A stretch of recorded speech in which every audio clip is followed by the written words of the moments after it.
Good morning, everyone, and welcome to today's Sea Level Rise webinar hosted by the City of Tampa. I'm Whit Raymer, Sustainability and Resilience Officer for the City of Tampa. We've got a great program lined up for you today with some of the best professionals in the region and across the country here to share their best practices and thoughts from their industries, recognizing and preparing for sea level rise. As you'll hear later today, sea level rise can be a difficult peril for the community to grasp as a vulnerability. It's not as splashy as a hurricane and storm surge, yet presents real threats long term and irreversible threats to infrastructure and the ways cities manage social, environmental, and economic issues. Storm surge dissipates after a storm. Many times life goes on, often back to the way it was. But to prepare for sea level rise, we must take meaningful long-term actions. And if we start now, those actions don't necessarily need to be dramatic, but can be iterative. Already, we are seeing that our stormwater department is considering how sea level rise impacts outfalls. Transportation is looking at road crown heights. Planning and development at the ability to provide structures higher.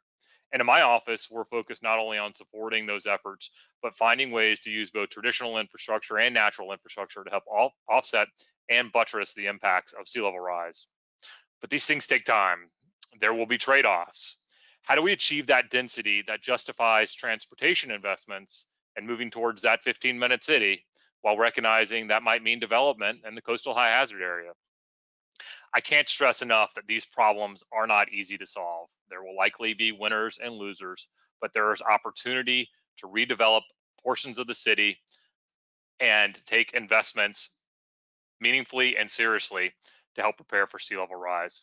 It's going to be a great day. I'm going to turn it back over to Randy, Director of Planning and Development for the City of Tampa, and look forward to hearing from the presenters. Thanks so much.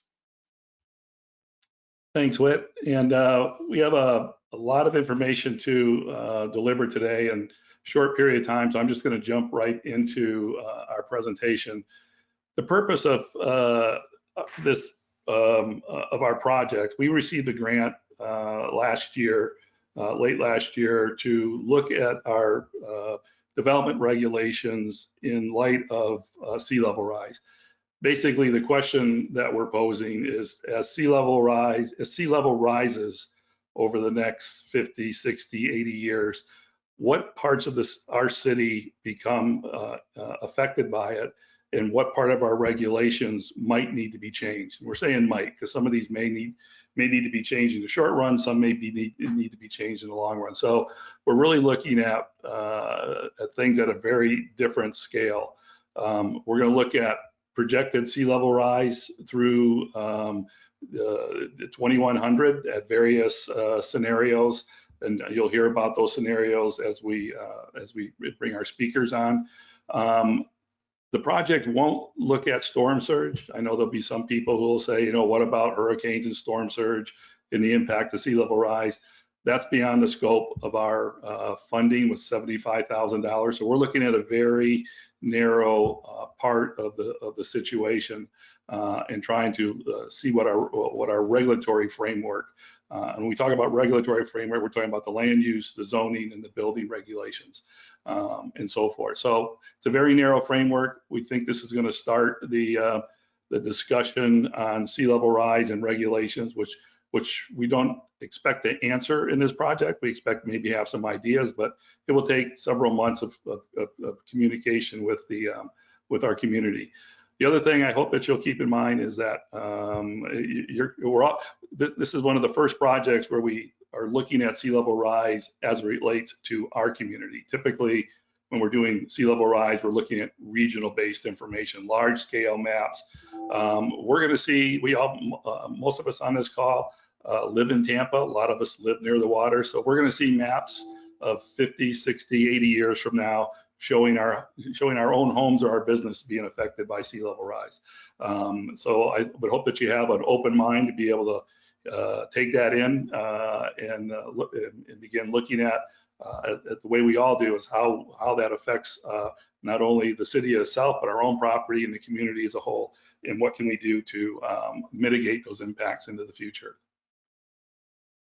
Okay, so before we begin, we are recording this event. So if you have some friends that were not able to make it, they will be able to see it. Probably we'll have it on our website in about a week. Everyone should be on mute to start.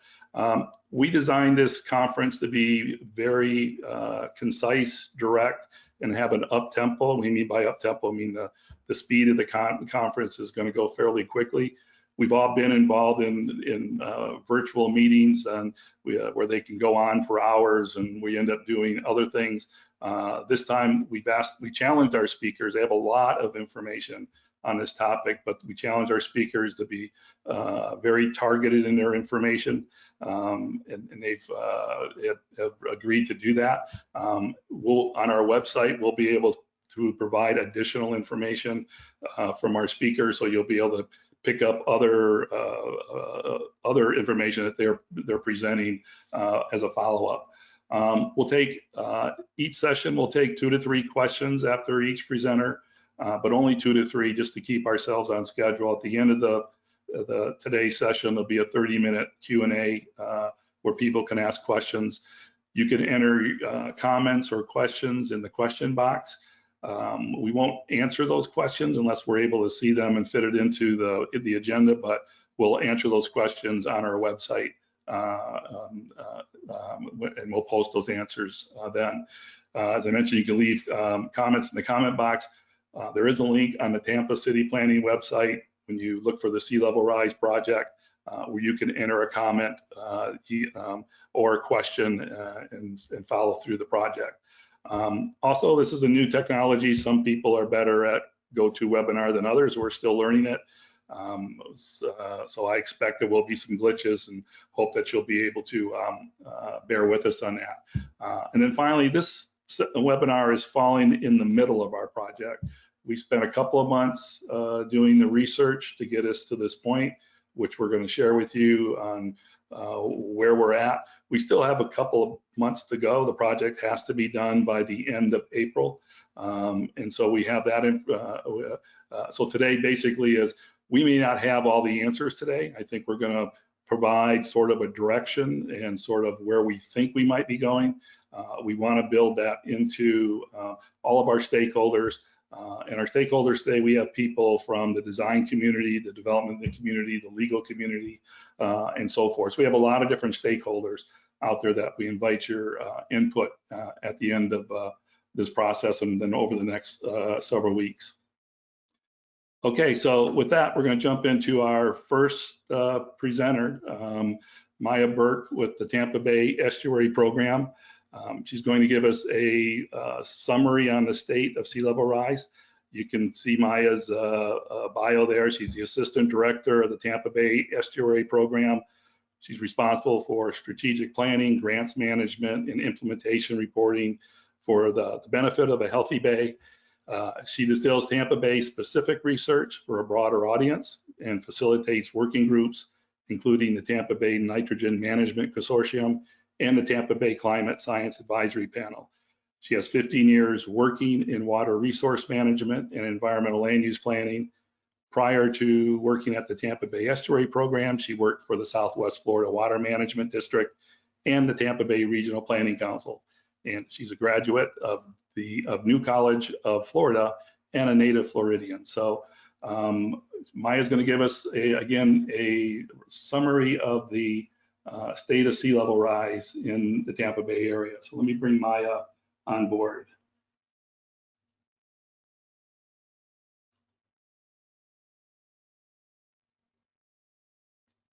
Okay, Maya, I think you should have the control of the screen.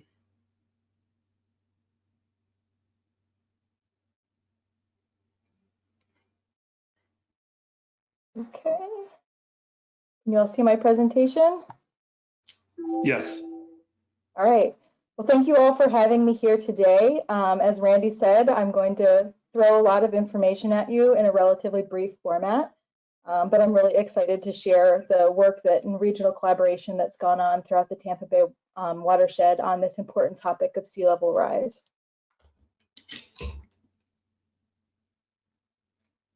So the majority of the work that I'm going to be showing you today has been work that's come out of the Tampa Bay Climate Science Advisory Panel. This is a group that is convened by UF IFAS Extension Florida Sea Grant, and it is an ad hoc group of scientists that was formed originally back in 2014.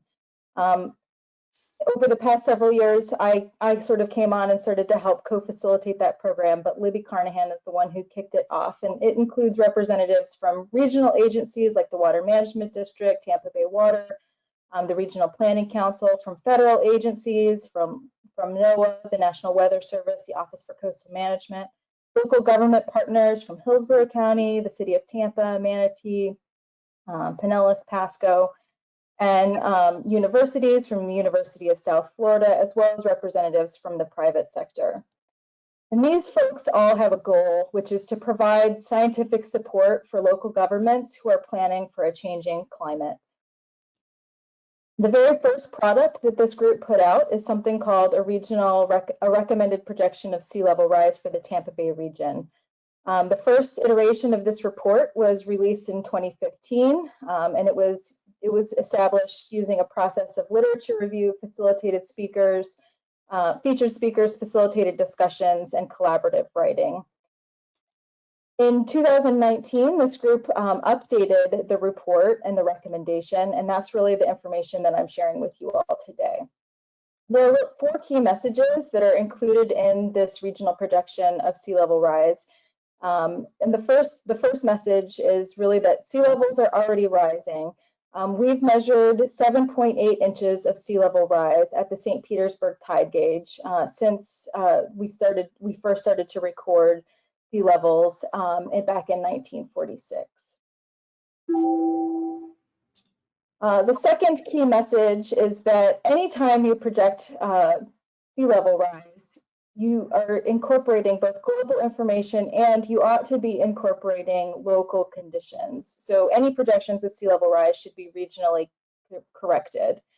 And in our region, the St. Petersburg tide gauge, located inside of Tampa Bay, is really the most appropriate gauge for us to correct against. And that's true for Pasco County, Pinellas County, and Hillsborough, Tampa, Manatee, and Sarasota counties. So projections of sea level rise, in addition to being regionally corrected for those local conditions and things that we're experiencing here on the ground in Tampa Bay, they should also be consistent with the methods of the National Climate Assessment. So the National Climate Assessment is something that was funded at the end of the first Reagan administration. It was implemented during the first Bush administration. It's required by law. It's updated about every 4 years, and it really summarizes the likely effects, uncertainties, and trends in global climate change. So this is sort of the gold standard for U.S. climate change projections and understanding the effects of climate change. And so those experts at the Climate Science Advisory Panel felt that it was the most appropriate document to pull from and be informed from. There's a number of scenarios that are included in the National Climate Assessment, but the Climate Science Advisory Panel here in Tampa Bay only recommends that you use three of the scenario curves that were included in the National Climate Assessment. They're shown on the screen here. The first curve that the Climate Science Advisory Panel recommends local governments consider is the intermediate low curve, which shows up to almost 2 feet of sea level rise by the year 2100. This represents a slight increase in the rate of sea level rise, and it's considered very likely if we continue to emit greenhouse gases at current trends. We consider this to be the plausible lower bound of sea level rise. So this is what we expect would be the minimum of sea level rise that we'll see in the Tampa Bay region. There's a 96% chance that we'll see more sea level rise in our region than this 2 foot number. The next curve that the CSAP recommends local governments consider is the intermediate curve, this one here in the middle. This curve represents almost 4 feet of sea level rise by 2100. It represents a moderate increase in the rate of sea level change. It's considered likely if we continue to emit greenhouse gases at current trends. And there's about a 17% chance that we would see more sea level rise than this 4-foot number. Finally, the Climate Science Advisory Panel recommends that for projects where there's low risk tolerance or high concern for the effects of sea level rise, local governments consider using this high curve, which shows about 8.5 feet of sea level rise by 2100. This represents a very significant increase in the rate of sea level rise.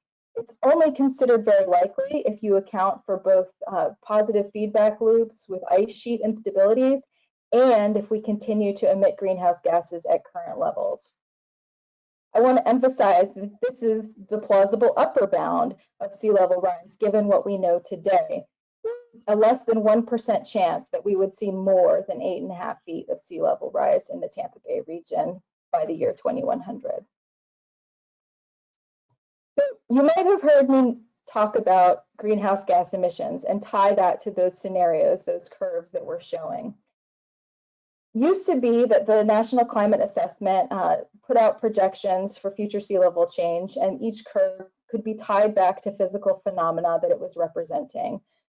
But the global climate change community has really moved more towards representing these scenarios and different pathways that are trying to capture some of the uncertainty associated with future projections of sea level rise. And part of that really means that we are explicitly acknowledging the connection between our human behaviors, our choices, and those effects that we're likely to see with respect to sea level change. So that requires me to talk about something called a representative concentration pathway. You'll see here on the screen that there are 4 representative concentration pathways that we're discussing. And really, the Climate Science Advisory Panel is saying that when selecting a scenario, a curve in which you're planning from, you need to consider the policies and the human behaviors that you're observing on the ground. So if you're not seeing serious mitigation activities or stabilization of greenhouse gases, but you're continuing to see rampant greenhouse gas emissions, as well as inequality and policies that are promoting economic growth with heavy fossil fuel dependence, high population growth, these sorts of things. And you're really talking about a scenario that's looking at the representative concentration pathway of this 8.5 or this severe climate change forcing. These drivers are pretty strong for climate change.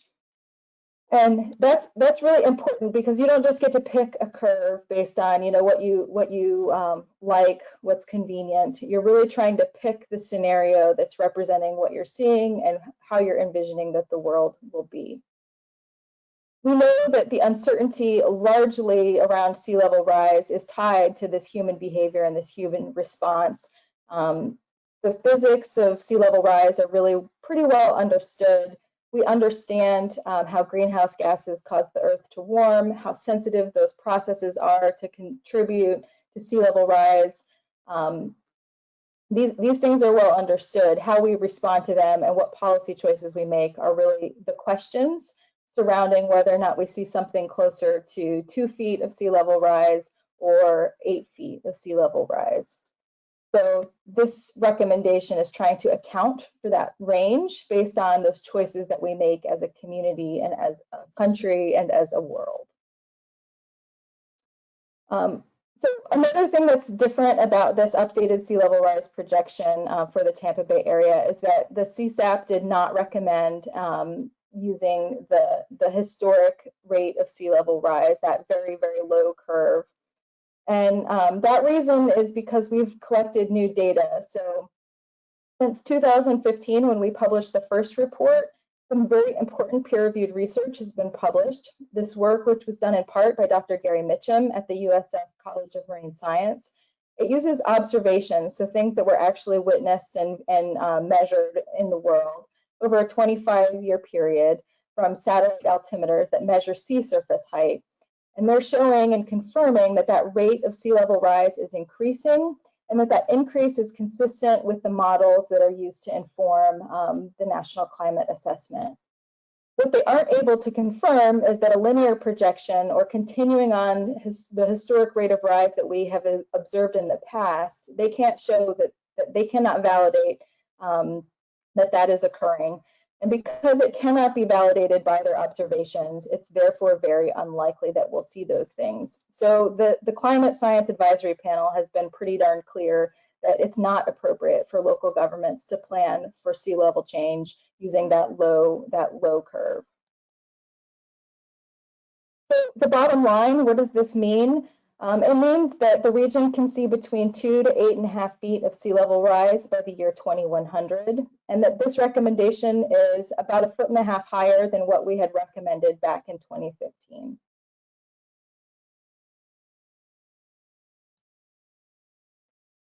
So like I said, these decisions are certainly very challenging. There is uncertainty that's baked into the process. So it's really important that we have these robust community conversations and that any sort of adaptation planning that local governments employ uses a scenario-based approach that's reflecting the reality that they're seeing on the ground and their values, that at a minimum they're considering for projects things like the life cycle of a project, what their individual risk tolerance is, the cost, so what's the return on investment, and how critical is the function of a particular thing. So we've been sharing all of these important lessons learned from our regional partnerships within the Resiliency Coalition and at the Climate Science Advisory Panel, and I'm very excited that the City of Tampa is initiating these conversations today, and I'm thrilled and interested to see where you all take it from here. Thank you. All right, thank you very much, Maya. We do have some time to take a couple of questions. If there are any, just raise your digital hand and we'll recognize you. The reason we asked Maya to be part of this presentation was to establish that the sea level rise projections and the maps that you'll be seeing this morning come directly from the recommendations and the research of the Climate Science Advisory Panel. So questions that are raised about where they come from, how they were developed, really go back to the CSAP and the resources and the source material that Maya talked about. We'll have that information on our website, so you can check back on that if you're interested on where the information came from. I'm scanning. It doesn't look like there's any additional questions at this point. We'll be able to take some questions at the end, so we'll go ahead and keep moving.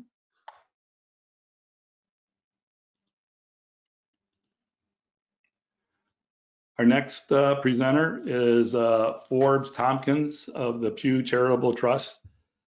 Forbes manages the federal policy portfolio of Pew's Flood Prepared Communities Initiative. In this role, he oversees the development of innovative policies that can make our nation's infrastructure more resilient to floods, reduce disaster damages, modernize the National Flood Insurance Program, and promote nature-based solutions. Before joining Pew, Forbes was the research associate at the World's Resources Institute, where he analyzed the effects of rising sea level and heavy precipitation on communities. He also looked at local response efforts and the need for national policy to mitigate damage.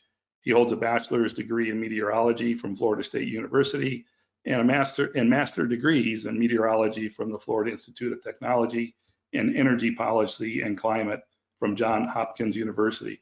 We're very fortunate to have Forbes with us today.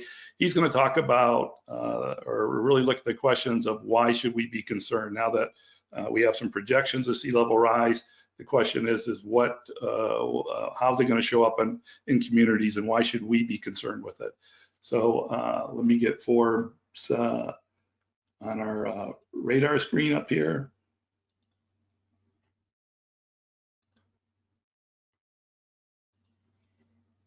Okay, Forbes, I think you should be good to go. Okay. Let's see, and I'm just trying to see can you see my presentation? Yes. Okay, excellent. All right. Well, thanks, Randy. First off, it's an honor to be here and join you all today and the other speakers to cover such an important issue. It's becoming a more and more pressing issue for communities like Tampa Bay across the country. Again, my name is Forbes Tompkins, and like Randy said, I manage the federal policy portfolio for Pew. And just before getting into the discussion about some of these community impacts, I thought it might be good to just give a quick overview, which Randy already alluded to, some of the work that we do. So let's see. So at Pew, we're a nonpartisan nonprofit that uses data and research to improve policy and aims to tackle issues that have a balance of being audacious but also achievable. Within our flood prepared communities team, our main focus is work trying to reduce the impact of weather-related catastrophes such as floods and hurricanes on the U.S. taxpayer as well as the environment through federal and state policy reforms. And we focus on primarily 4 buckets of policy, as Randy noted: disaster mitigation, resilient infrastructure, modernizing the National Flood Insurance Program, and ensuring nature-based solutions are a big piece of the puzzle. So for today, I really thought it might be helpful to walk through some of the key reasons as to why a community should be concerned about sea level rise, and even some of the impacts at the community level that are already being felt and some around the country. There is an extensive scope of impacts, both direct and indirect, and that are already being felt by communities and economies that will continue to grow as we see sea levels continue to rise. So these are a few parameters that I'm planning on walking through briefly today in hopes that some of this information might be useful toward your efforts to ensure Tampa continues to thrive in the face of a threat like sea level rise. So first off, there's really this large bucket of direct impacts. So when assessing the range of community level impacts, there's some that are more straightforward, while others that might not be. Sunny day flooding from high tides in low-lying communities can mean flooded homes and businesses. Stormwater drainage systems, as you can see here in these lower 2 images, can become overwhelmed, actually reversing their intended purpose of removing water from a community and then serving actually as an entry point for floodwaters during high tide events and coastal storms. Beyond some of the direct impacts like saltwater damage to homes, cars, yards, and properties, indirect impacts from inundated roadways can have a ripple effect throughout communities by increasing traffic on accessible roads, from detours around the flooded streets. They can impede emergency responders, block access to hospital for those in need of critical care, and also access to pharmacies for those in need of prescription refills. And even if a home or a business itself isn't flooded, there could be restricted ability to leave a home for work or other needs if surrounding roads are underwater, like you can see in the top right image or in the top left image, cause businesses to lose revenue from an inaccessible store or customers not wanting to deal with the inconvenience of driving or wading through floodwaters to get there. On the business angle in particular, I just wanted to give a quick example of some of the impacts already being felt in some places that are experiencing a high degree of sunny day flooding each year. That one example is Annapolis, Maryland, already dealing with dozens of sunny day flooding events per year. A recent study actually analyzed the impact of those flooding days on local businesses. So in the historic waterfront area of Annapolis, there's a city dock that's the main parking lot serving dozens of the businesses. They took a study that analyzed the businesses in closest proximity to that city dock that comprised about $12 million in annual revenue. So from the data gathered by the city of Annapolis, from just 8 of the most flood affected businesses in that area, when comparing the revenue of those flood dates that occurred in 2017 to the same day in previous years, they found the revenue decreased by an average of 22.5%, which is quite significant. The study also determined that those city dock businesses lost as much as $120,000 in 2017 due to high tide flooding alone. And they project with just an additional foot of sea level rise, which, you know, in long-term planning scoping might not be that far off in the future, they estimate those businesses will see 24% fewer visitors than in a year without high tide flooding. So those, you know, I think Tampa, definitely think Tampa is not seeing as many of those high impact days or nuisance sunny day flooding days yet, but that could be something to grapple with more in the future. Another element of that, and I'm hoping this little visual works, okay, it looks like it is saltwater intrusion. It's another growing risk of sea level rise and its ability to amplify saltwater intrusion. And you know, as you can see, it's the warming and expanding of ocean waters associated with sea levels rising that can push kind of that salt front or the location of the freshwater saltwater line further inland. And among the range of impacts this can cause is the need for water utilities to increase treatment, establish desalination plants, which I believe Tampa Bay Water has done, relocate water intakes, or develop alternative sources for fresh water altogether. So as sea levels continue to rise, it will likely continue to increase costs for drinking water facilities, and in some places could even render some groundwater wells, like you can see in this graphic, unusable in coastal communities. Beyond those direct impacts of sea level rise are some of the residual impacts on things like real estate. So as the issue grows, literally in our backyards, so too will the degree impacted properties lose potential value, or at least that's the expectation. In addition to prospective buyers physically seeing flooding during sunny day events that occur at times during each year, resources like Realtor.com, even Zillow, and others are increasingly disclosing some of that property flood risk, as you can see a screenshot in the bottom right. And some research already has found that there has been, or at least an estimated impact on home values is already being felt in coastal communities and states around the country. For example, some might be familiar with the housing market analysis conducted by the First Street Foundation in recent years on the loss of appreciation of home values due to tidal flooding.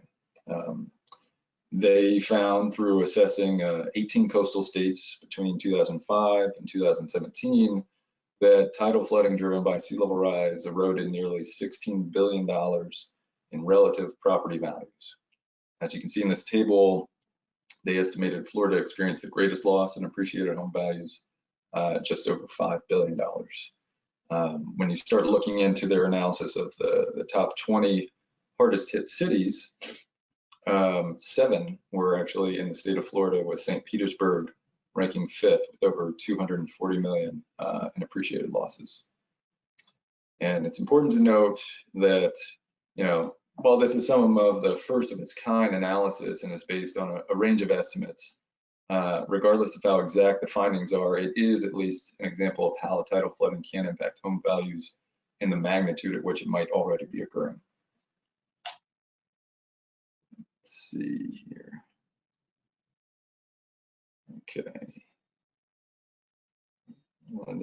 Okay. Another component to this is the actual implications for insurance rates. So you can imagine that it's probably pretty straightforward.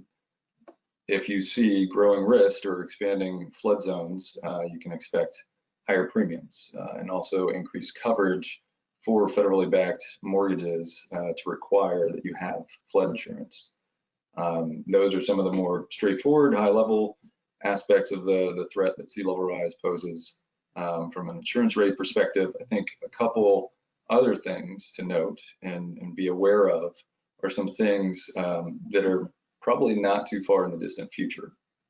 And that is FEMA releasing at any point, it could be as early this spring or further down the pike, their risk rating 2.0 initiative, which the purpose of that, even though it's a bit of a black box on exactly what it will do to the insurance rating system, it is meant to update the methodology used for the rate setting system that is yet to be updated, I think, since the 1970s, to more accurately at a more granular level at a property level, provide an updated methodology analysis, factoring in new industry modeling tools, better data, with the purpose of making these insurance rates more digestible, more easily understandable, and also the potential upside of that would be there is an expectation that mitigation efforts at a property level would receive discounts or be incentivized. So that's something to have on the radar, as well as the ticking clock on NFIP reform. I think right now we are in the midst of the 16th consecutive no change extension of the National Flood Insurance Program since 2017. The financial sustainability of the program, that's over $20 billion in debt, is in serious jeopardy, and recent analysis from the Government Accounting Office and others show that it's not even close of issues like repetitive loss properties far outpacing mitigation efforts that will further jeopardize the financial stability of the program. So it's not to say that I think the program now is set to expire in September of this year, that Congress will tackle it between now and then. They could kick the can again and again and again, as they have. But as we see some of these more frequent storms and stronger storms, it really jeopardizes the future viability of the program, of where reforms will be needed and a must. So it's kind of something to have on the radar, and it really comes down to in that parameter, the common ground that can be found in Congress as to what exactly those reforms will mean. One last piece of the puzzle that I just wanted to cover today related to community level impacts is with respect to bond ratings. So while there's yet to be a direct impact on ratings, agencies like Moody's are more and more analyzing if and how they should account for threats like sea level rise. As some might have seen, Moody's issued a report this past September that took a closer look at the need for states and local governments to address sea level rise. They noted rising sea levels posing increasing credit risk for coastal state and local governments, threatening coastal economies, property values, and critical infrastructure. From that report, some of the core parameters they outlined were a weaker economy stemming from longer and more frequent closures of businesses and roads, increased maintenance costs from the potential degradation of municipal infrastructure from long-term inundation of saltwater, and lost tax revenue from outward mitigation or migration of businesses and residents. Their analysis also found that 24% of Hillsborough County's economy is concentrated within the 100-year floodplain, and that's fourth highest of any county in Florida, behind Monroe at 90%, Miami-Dade at 47%, and Broward at 30%. As risks increase and information about them improves, property ownership costs are expected to increase in coastal zones if state and local governments do not provide effective adaptation measures to protect residents, economic activity, and infrastructure. And likewise, a local government's credit quality will reflect the effort or lack of effort to adapt to its changing risk profile and coastal location. They note that in some cases, credit quality has the potential to deteriorate as sea level rise and storm surge increases, especially where high risk areas account for a high proportion of the tax base. The positive side of that coin being that adaptation and resilience efforts could positively impact credit quality. And I think, so that is it. I tried to stay within the 15-minute time frame, but I'm happy to answer any questions now. And should you have any questions moving forward, here's my contact information, and please don't hesitate to reach out. Thanks. Excuse me. Thanks, Forbes. There are a couple of questions I see. First one from Ron Weaver.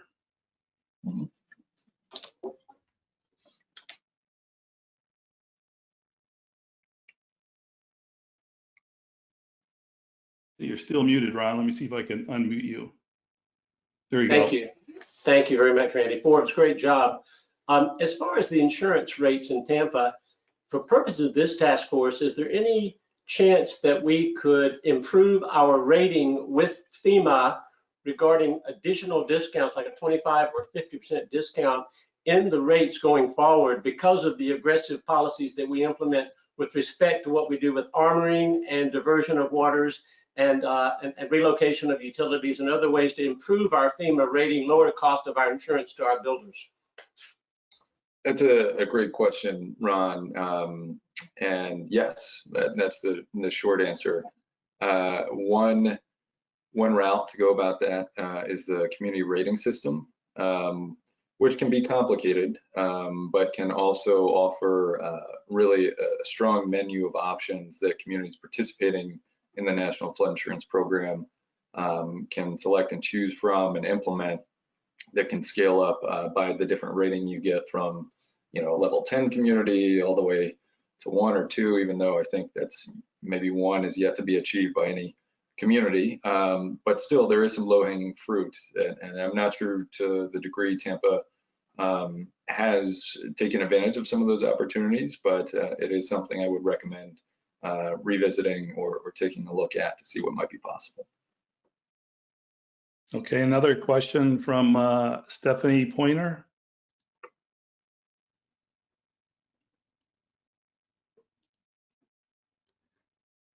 Trying to get you unmuted, Stephanie. I think you have to unmute from your end.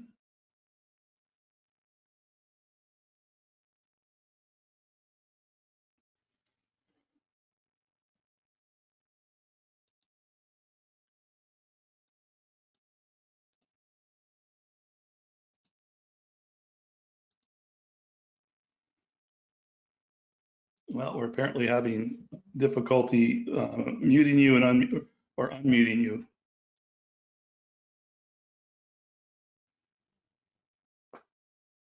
Try one more from your side.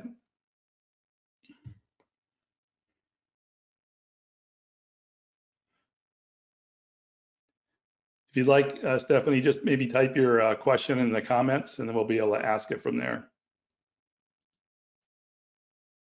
Or even Randy. Yeah, I was going to say, if we're having a discussion later. Yeah. We do have one other question from Alex Awad. Alex, you're unmuted. Can you hear me? Yes. Yeah. All right. Forbes, the City of Tampa has a CRS rating of 5. Oh. We achieved that from last year. We went from a 6 to a 5 to match what Hillsborough County is doing. And we are in the process of trying to get to a 4. And as you said, it's a monumental task. It's really difficult to get to that 4, but we're trying to see if we can get there. So we did get that, I think it was 25% reduction in our insurance for our folks with that. So it's a positive thing. I think that's a short list that you're on. So it's it's impressive for a big community like ours. terrific. Okay, let's see. I do have one question in the chat. I have a couple of questions. Let's see if we can give us one. It says, can you give us, you talk a little bit or a couple of examples of Pew's work in the nature-based solutions? And just some examples. Yeah. Sure. I think, so I manage our federal policy portfolio. So what we have been trying to do is, within those 4 buckets, nature-based solutions is one, but really, as you can imagine, there's overlap between all 4. And the epitome of that is nature-based solutions, of where we try to not see just one policy focused on nature-based solutions as something to push for, but to make sure that nature-based solutions are kind of covered throughout the umbrella of the other policies, whether it's resilient infrastructure or any type of pre-disaster mitigation. So with things like the new or the revamped pre-disaster mitigation program, which is now called BRIC, the Building Resilient Infrastructure and Communities Program, trying to ensure and work with FEMA through their guidance that nature-based solutions is a key element of that as far as eligible projects and the amount of funding that can go toward those projects.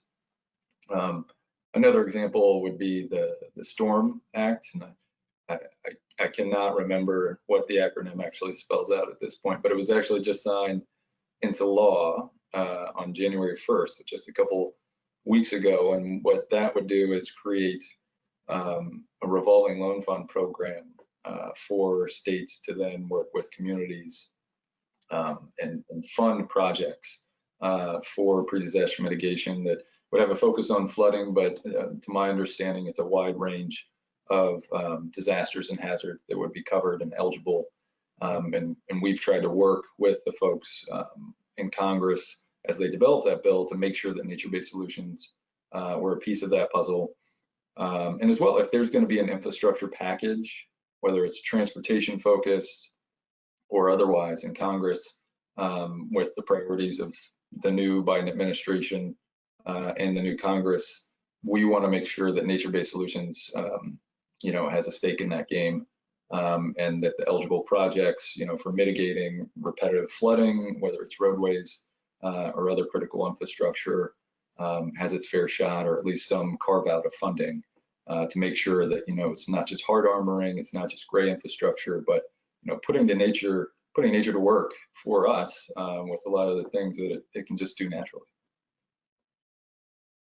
Okay, we have time, one last question from Carol Ann Bennett.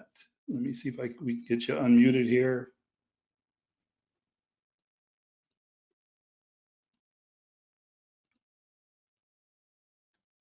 You should be unmuted, Carol. You can hear me now? Yes. Okay. And this, the FEMA flood program, you're saying that it could expire, it's going to expire in September, and that it's $20 billion in debt, and one of the biggest problems is repetitive loss properties. Did I understand that correctly? That summarizes it, yes. Okay.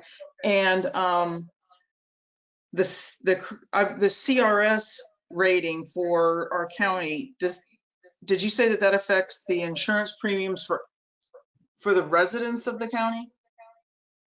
Yes, yeah, that should be able to provide. So for communities participating in the National Flood Insurance Program, they can leverage the community rating system to then get discounts that can be offered within their community. And there's also, without getting too down the rabbit hole, with this forthcoming Risk Rating 2.0 initiative from FEMA, when it is unveiled, there is the expectation that it will offer incentives and discounts at the property level for mitigation activities.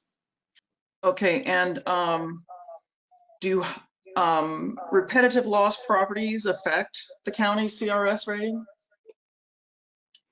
That's a good question, and I don't have the answer for you today, but I am more than happy to look into that. And I'm not sure within the scope of the CRS program as to whether that is part of, among the menu of options that if you address repeatedly flooded communities, you might be able to actually help your rating. But okay, some other joining us today might be aware. We can have our CRS manager provide the response to that question later on.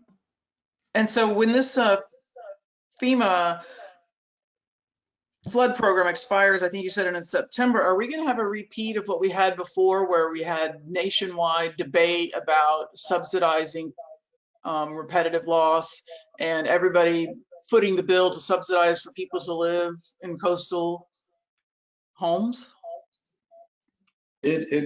So the short answer is potentially yes. It really depends on the priorities of Congress, and in lead up to that expiration, it's very rare that they will let the program actually expire.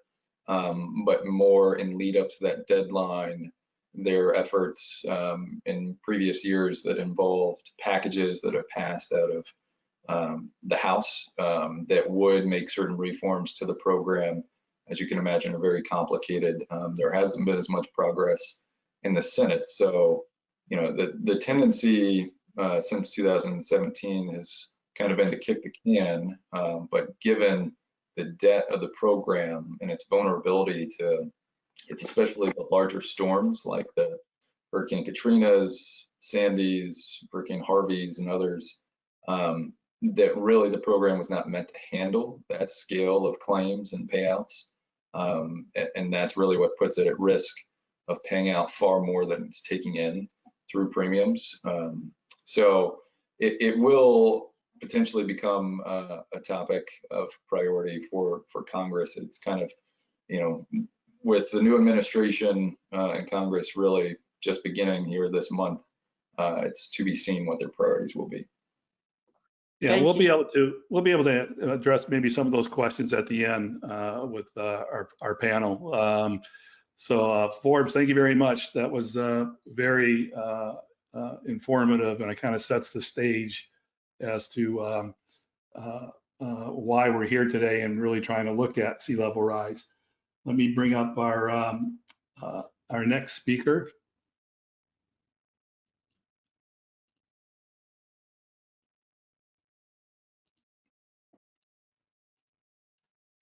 Okay. We have Brian, excuse me, Brian Cook from the Florida Center of Community Design and Research. The Florida Center of Community Design and Research is the entity, the organization that we contracted with for this grant project to do the research into our regulations and the planning and to pull the project together. Brian's going to talk about specifically sea level rise in Tampa. He has two sessions. The first one's going to be where sea level rise is occurring in Tampa. Then a little bit later on, he'll talk about some of the challenges and the opportunities he sees for our city and our community. But Brian is the research assistant, is a research assistant professor at the Florida Center for Community Design and Research at the University of South Florida. He's also a registered landscape architect with 15 years of experience. As an educator, Brian has focused on landscape and urban design while teaching at the University of Colorado in Boulder, the University of Georgia, and now at the University of South Florida. His work and research is focused on the on-site specific nature of landscape, as well as issues of coastal resiliency and infrastructure. He may mention he's done some work with the county on their resiliency program, and I'm sure he'll summarize some of those findings as he talks about sea level rise here in Tampa. So again, let me bring Brian to the screen.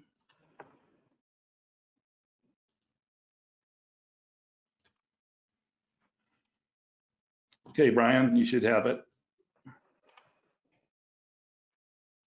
All right. Think you're seeing it now? Yes. All right. Well, good. Thanks. And thanks everybody for attending and participating with this.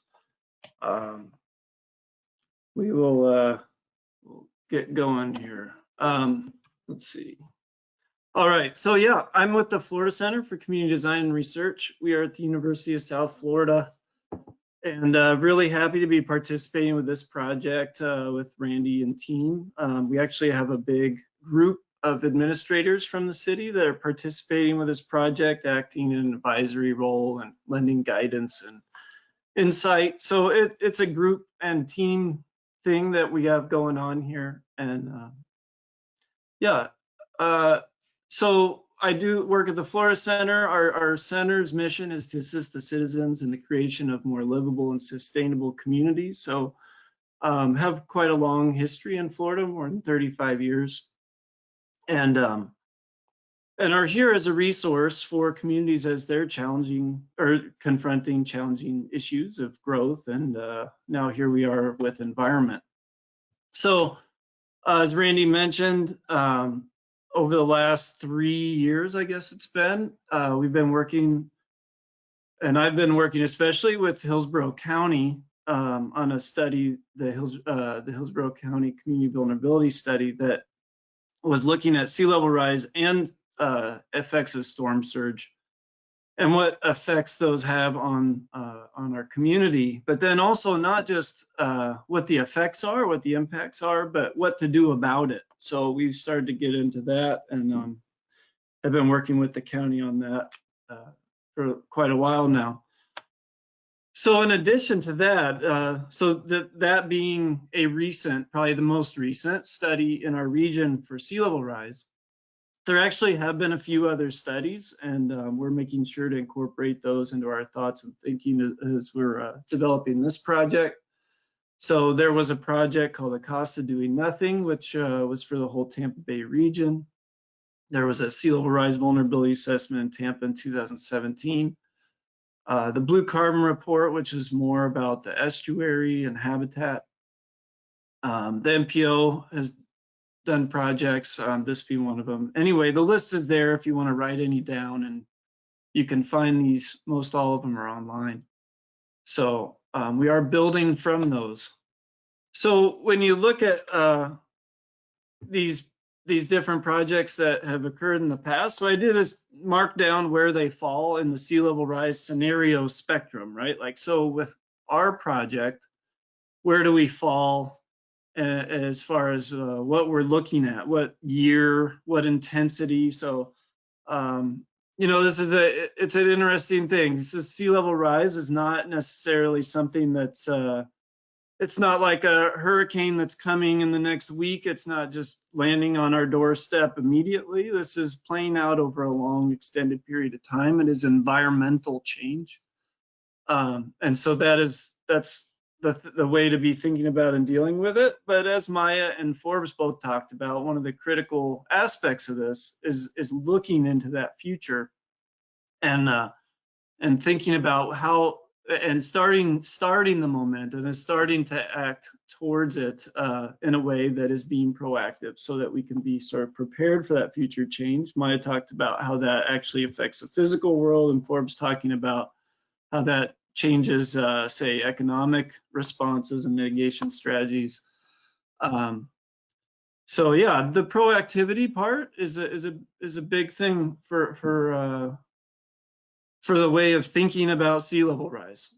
And what I'll show you today is the timeline of how that's actually impacting Tampa. So when we look at this, we are looking at the year 2100. So we have that long-term view. But then we're also looking at 2060 as that kind of mid-range view. And then the year 2045, and that coincides with the Hillsborough County Community Vulnerability Study. And then as far as which curve to look at, you know, we're choosing these to start to create maps and to show what the impacts might be in a geographic and spatial way. So we're looking at what is the worst case scenario, the 2100 with a high, that is a viable option. So we're looking at that one. And then when you go back from there, the 2100 intermediate is kind of in the range with the 2060 high. So what we did is we grouped that together to create one set of maps. And then we have the 2060 intermediate is somewhat similar. It's kind of close to the 2045 high. And so we've put those together, and then we have the 2045 intermediate. So we're trying to create this range of scenarios so that we can get a visual representation of what the future may have to offer. So to make the maps, we're using the latest digital elevation models. Those are topographic models, and using those in GIS, a geographic information system. And then taking the data from the Client Science Advisory Panel and matching those two together in terms of elevation. And we see what elevations of water influx cover what elevations of land. So kind of the fun part, but or maybe just the interesting part, is to get to show those maps and see what things look like, and we can talk through those a little bit.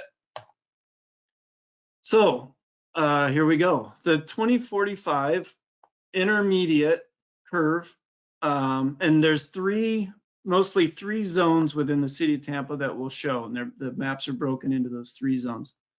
So over by the airport, you can see the blue is the area parts of land that would be covered by the expected influx of in the year 2045 with the intermediate, showing the intermediate curve. As we go south down the peninsula, this is also year 2045 with the intermediate curve. You can see what that looks like. A lot of that land that you're seeing down is MacDill Air Force Base, but it's also mangrove and marsh. It's open land, and I'll show how that compares in some maps here in a second. When we move closer to downtown, also 2045 intermediate curve. And again, the land that you're seeing is mostly open space at this point. So then we move to the year 2060 with the intermediate curve, or a comparable way to look at this is the 2045 high. So over in the West Shore, Rocky Point area, that you can see the influx there. Now, what's interesting to look at in this scenario, this is a land use map of what's affected. The land use that's showing is the total area by parcel. So it's not necessarily that the whole parcel is impacted. It's still just what's in blue. But you can see how much pink there is. And what the pink is the government or public land, which is also sometimes parks. And then obviously the airport being a large piece of government-owned property. So again, we go down the South Peninsula, and you can see there again, a lot of what is inundated in the year 2060 intermediate or 2045 high is mostly in pink. And when we go downtown, it's a very similar story. So if you look at where these areas are on an aerial map, you'll see that it's covered in a lot of coastal wetland. So so then we move forward to the year 2060 high scenario or 2100 intermediate. And this is where things start to impact some of our areas a little bit more. Although you can see it's not the deluge, it's not anything that's covering, say, the whole South Tampa Peninsula or anything. But there are a few areas of focus, of concentration, where built structures, built property are impacted. And so you can see in red, those are actual buildings that are showing as being touched by the inundation levels. So we have the Sunset Park community, and just getting a closer look at this being one of the more concentrated areas, as well as down by the Port Tampa City being a low-lying area, and some of the influx there and structures that could possibly be affected. And remember, these are all scenarios, and it's also GIS.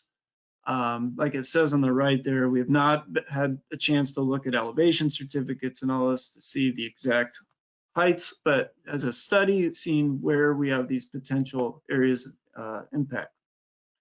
Then closer to downtown, you can see in Palmetto Beach, there's actually just off the actual bulkhead there, there's a little small area affected there.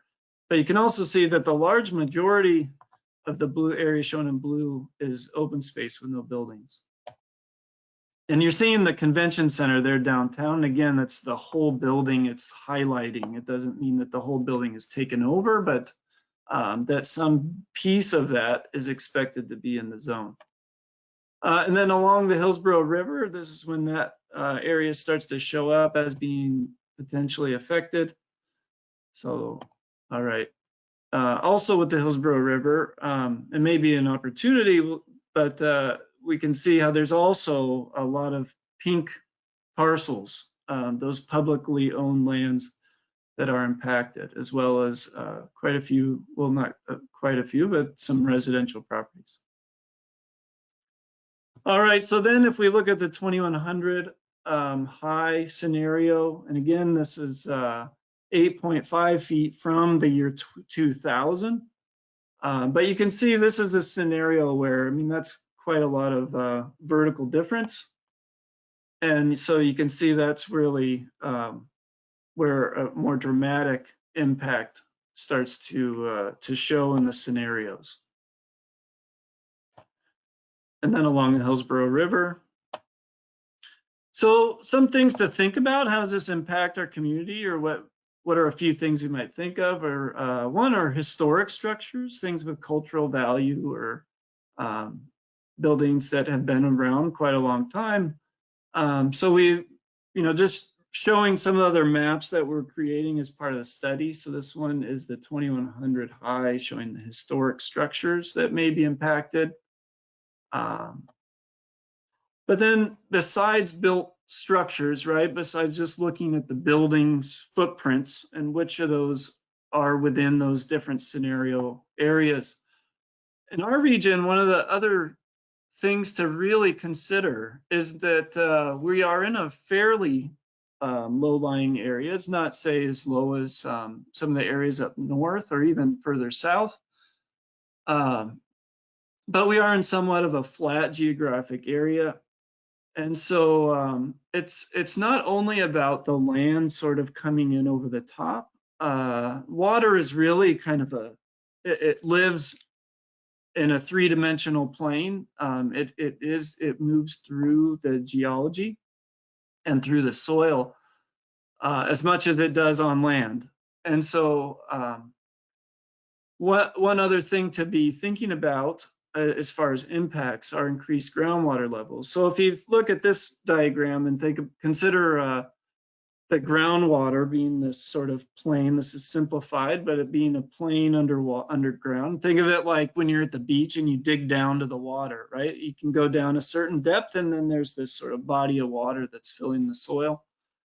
Well, when that starts to go up, it doesn't just impact the buildings, but there's quite a few infrastructural things to consider. So one is that at the coast, that's our traditional way of relieving flooding or relieving downpour is to capture water, put it into pipes, and then send it to the periphery. So the pipe and periphery method of hydrologic engineering is our traditional way of working. And so when the sea levels are higher at that periphery, the infrastructure that we've designed may not function as well at that outfall. Other things to consider are erosion at the coast. Not only moving water to the periphery, but also the simple infiltration of water into soil locally. That can also be an issue as the water is sort of moving up beneath us. So that's something to consider. Also, as that water is moving up, it has a chance to, say, corrode things that were previously out of the water table, such as utilities, utility lines, things like that.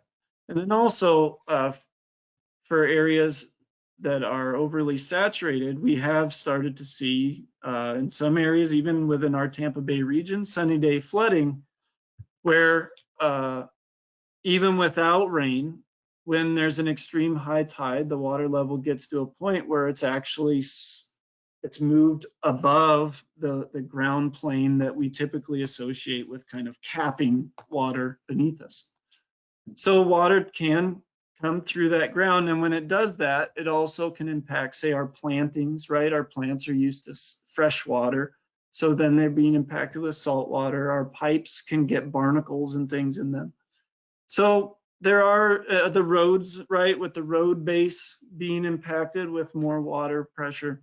These are all things that can possibly impact or be impacted as the groundwater is moving up. It's not just an overland surge. As far as environmental impacts, I would, because of the limitations of the scope of this project, it is somewhat of a lesser study, let's say, for this project, but luckily we have a Tampa Bay Estuary program in our region that have done quite a lot of research in that. One is the 2016 Blue Carbon Report. Excuse me. And then they also have, I think, recently released this Tampa Bay Sea Level Rise and Habitat Projections Viewer. So you can go to that link there and use the slider and see the way that the habitat is being affected. Now, one of the things you're seeing on this and that you'll read from them is that there is variability. It sort of depends on the way, again, we move forward and how much do we allow habitat to migrate. What you're seeing on the 2075 image on the right is when habitat is not necessarily allowed to migrate and it becomes sort of pinched off and the seagrass moves in, fills that deeper water, and then that in-between zone of marshes and mangroves is lessened. So there's a sharper divide between urban and estuary habitat. And then lastly, there's social impacts to consider. So a quick diagram here that shows maybe 3 different ways that that populations can be impacted differently by this.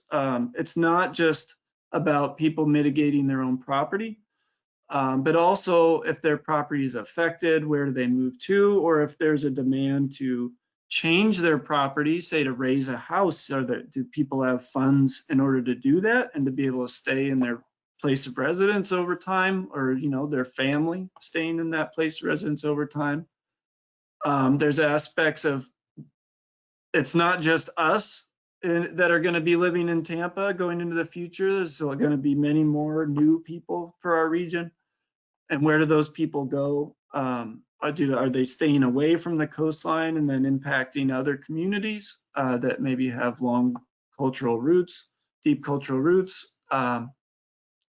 Anyways, these are 3 different ways that there are also social implications, and it's an important thing to consider along with all the infrastructural things as we're moving forward and trying to address this issue. So that's what I have right now, and can take any questions. Thanks. Excuse me. Thanks, Brian. We do have a few questions.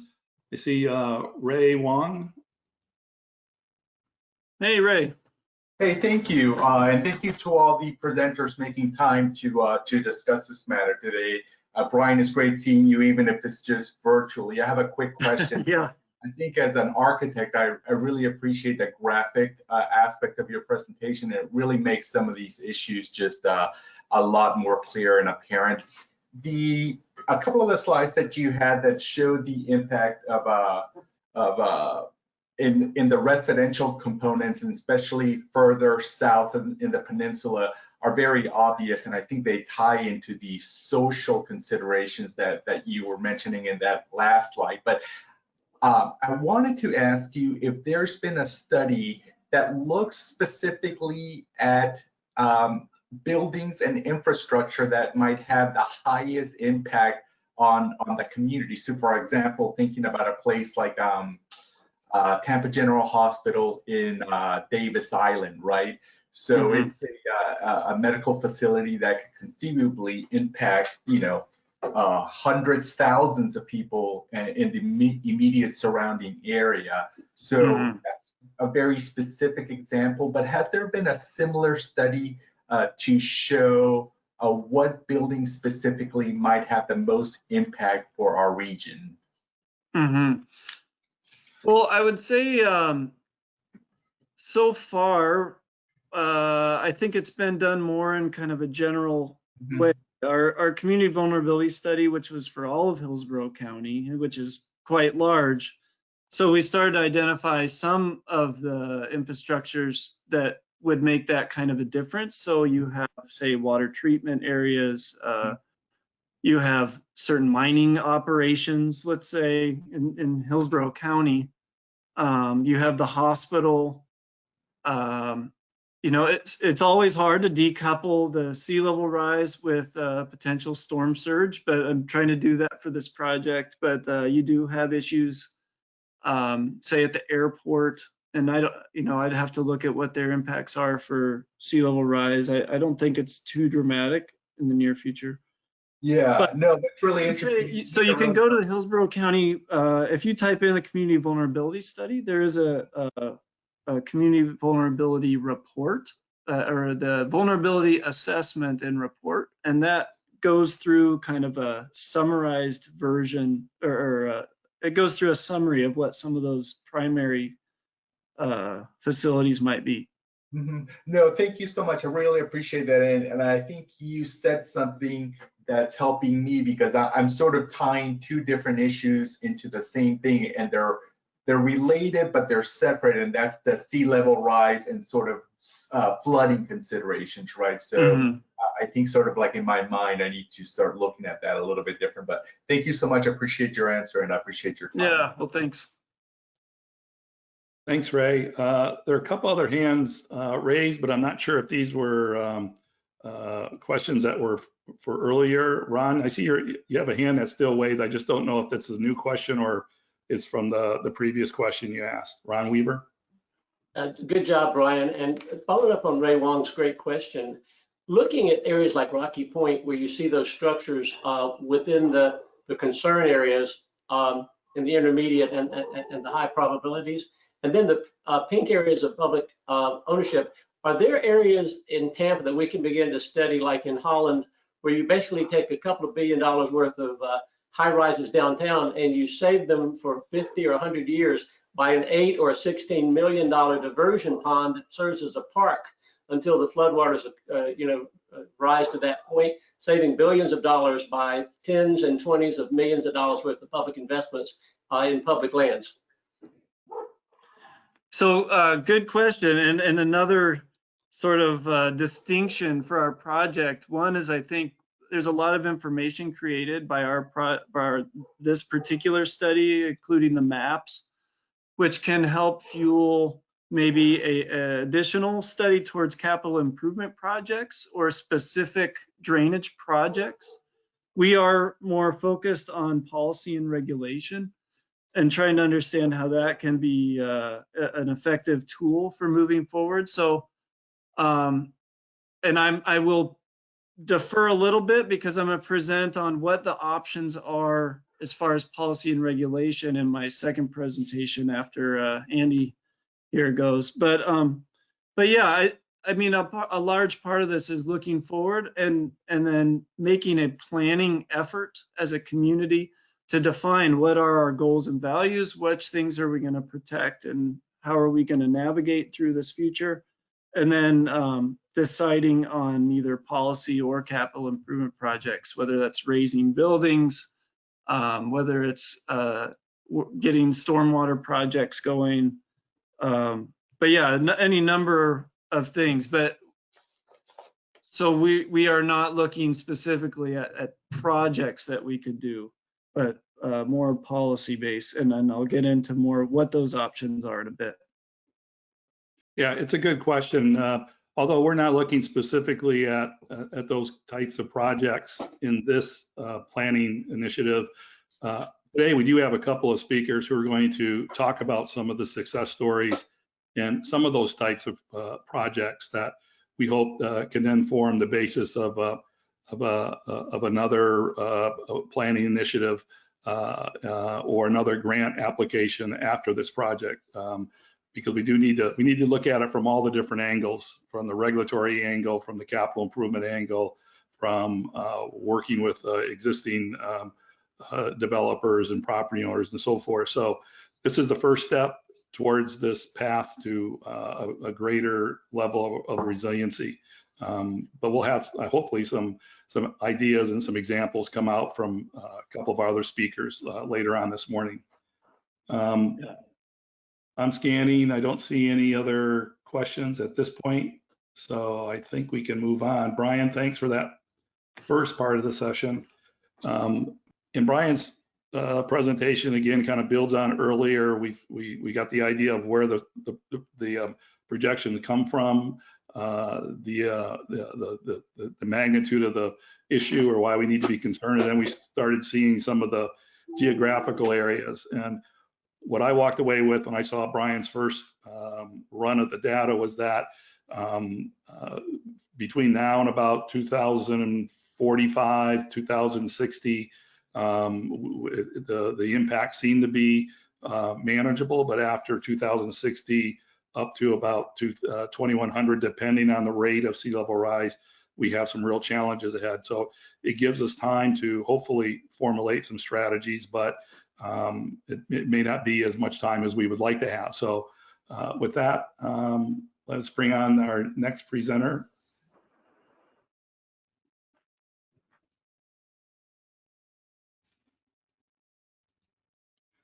It's, excuse me, Andy Sternad from Wagner and Ball. Andy is an architect. He's going to be talking about some of the success stories in different parts of the country. He's an architect, an urban designer, and a leader at Wagner and Ball's resiliency practice. He focuses on creating water design strategies at urban and building scales, seeking holistic solutions that reinforce character and addressing issues of climate, ecology, economy, and people. He's a graduate of Washington University in St. Louis and Yale School of Architecture. Andy was a key participant in the New Orleans Dutch dialogues, which re-envisioned the city's relationship to water after Hurricane Katrina. This model has been since been refined, and it's been replicated in Virginia, Connecticut, Texas, and South Carolina. Andy currently manages the firm's work on the Ile de Jean Charles resettlement in Louisiana, a first of its kind effort in the US to relocate an entire coastal community. He also manages the firm's work in Charleston, analyzing land and water impacts and advising the city on the US Army Corps of Engineers, or advising the city on the US Army Corps of Engineers study for storm surge protection. Andy, welcome. Let me cue you up and we'll be ready to go.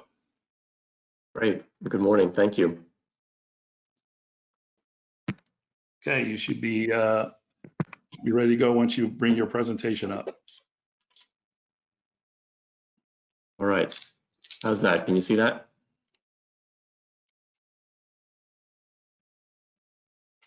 Yeah, you're good to go. Fantastic. All right. Thank you for including me in this conference. Really great series of presentations so far. My name's Andy Sternad. I'm an architect and urban designer in New Orleans. I connected to Brian Cook through some of our mutual Dutch colleagues. And I'm going to be presenting a little bit differently this morning. A lot of pictures and a lot of slides. Really, I would say not so much success stories, but providing a little bit of context to our work and things that are happening elsewhere in the country, and trying to connect this policy conversation to projects. So, Mr. Weaver, we've never met, but I appreciate your segue, perfect segue into this presentation. And then as we go through, just like to emphasize two themes. Really, the systems and challenges, especially with water, are interrelated. So while this is specifically focused on sea level rise, as Brian was starting to describe, lots of other factors come into play and should be planned in concert with one another. And then to pick up on a theme from Whit's introduction this morning is time, and how important it is to have a holistic approach that can play out over time, and also just an awareness, as we've been talking about, of the speed of change in the environment itself. So I'm going to go a little faster, I think, than the other presenters, but this is just meant to be a high-level overview of a couple different places. First, who we are. We're a small New Orleans-based firm with projects around the U.S. East and Gulf Coast, and a few architecture and planning projects internationally there. You see a school underway now in Beijing, and a water planning project, part of the Dutch Waters Leverage program in Chennai, India. But I'll be focusing on just a couple of these examples today. We're architects. We work on historic renovation projects locally. We focus on schools and higher education. And like I mentioned, a few international projects, which just really help us understand how to work in vastly different contexts. So while the geology and ecology of Tampa Bay may be different from some of these places I'm about to show you, think the process and approach for looking at the landscape in the city is similar. Our firm shifted course. This was before my time here, but at Hurricane Katrina in 2005, from strictly architecture to broader spectrum of design and planning at the urban scale. So this is just a kind of a brief timeline of events since 2005. You see Katrina there at the top left, and the proliferation of plans and initiatives that have happened here locally and been replicated in other places. So this is about half of our practice now, this special focus on urban water planning. So the first Louisiana Delta, and I chose this picture to represent the historic approach, 20th century approach maybe to water on the Delta, which is to wall it off and to separate the city from it. This is one of the outfall canals that failed famously during Hurricane Katrina and flooded much of the city. The natural landscape on a delta wants to function something more like this, where you see the meanders of the river moving back and forth over time. It's a place of dynamism, a lot of flux and change naturally. But we've ended up over the course of the 20th century with a system that's highly engineered and fully levied, both at the scale of the watershed, the full Mississippi River watershed, and the scale of New Orleans and the city itself. And so this is an image from the Army Corps of Engineers, the project design flood. You see the date 1958 there. This is the entire Mississippi River watershed from the Canadian border, Rockies, all the way down to New Orleans. And you see just the no criticism of engineers, by the way, but how an engineered approach converts that dynamic landscape into something much more regimented, which is a way it doesn't necessarily want to function naturally. And so a lot of our work is restorative, trying to bring back the opportunity to change. So here you see New Orleans in gray there along the shore of Lake Pontchartrain on the Mississippi Delta. It looks like a lot of land, perhaps, just some context setting for the city in the Delta. But everything you see in white is sea level, gray is above sea level, and purple is below sea level. And you see this condition where we've created a leveed landscape all around the urbanized area, and basically anywhere you put a levee on a delta and pump out water behind it, you sink. That's the experience essentially everywhere around the world on river deltas, Holland, you name it. So that's the situation where we are now. In the Netherlands, they talk about multiple lines of defense and how cities are protected in some cases to a level of a 1 in 10,000 year event. That sounds remarkable, and that has to do with the scale of storm they face, which is somewhat less than what we might face in the Gulf region. But they do that through lines of defense, through multiple lines of defense, including within the city. It's not just one perimeter levee. On the Louisiana Delta, we have elements of natural defenses, coastal defenses, ridges, wetlands, barrier islands. But the focus of our work in New Orleans is on this urbanized delta within the city and how to think about the things that we do inside the levees as further lines of defense in that broader system. So how we slow, store, and ultimately pump water out of that internal system can not only improve the quality of life inside, but add to this larger protective system, working in concert with the Army Corps and lots of coastal restoration. So here you see conceptually anyway, the New Orleans walled city fully surrounded by levees. We've walled ourselves in and have sunk ourselves inside of that system. And we face a number of forces of water. It's really a defensive posture New Orleans takes historically against these forces. And what happens to defensive structures sometimes when they're not quite up to the task. So following Katrina, our firm initiated something called the Dutch Dialogues in partnership with Netherlands, Dutch planners, engineers, and a lot of the local community, National American Planning Association here, national level engineers. And that kicked off lots of hand sketches, things like this, very, very high level, just concept driven. And these have been refined over time. You'll see some of these drawings repeating here in a second.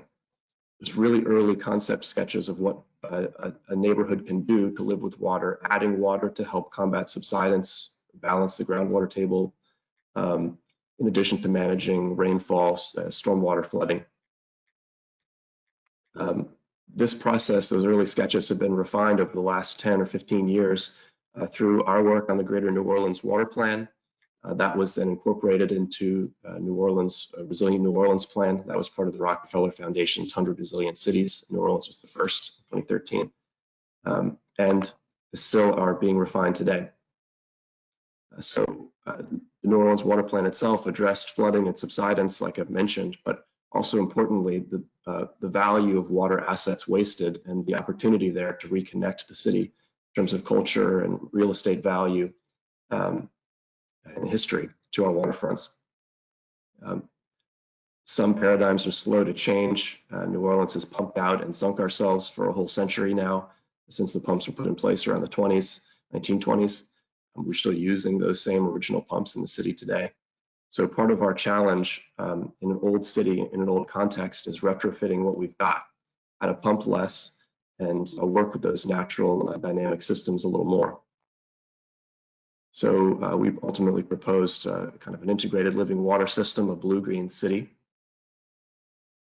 There was a $6.2 billion proposal in 2013 with a $20 billion return, both job growth, flooding, and subsidence damage reduction.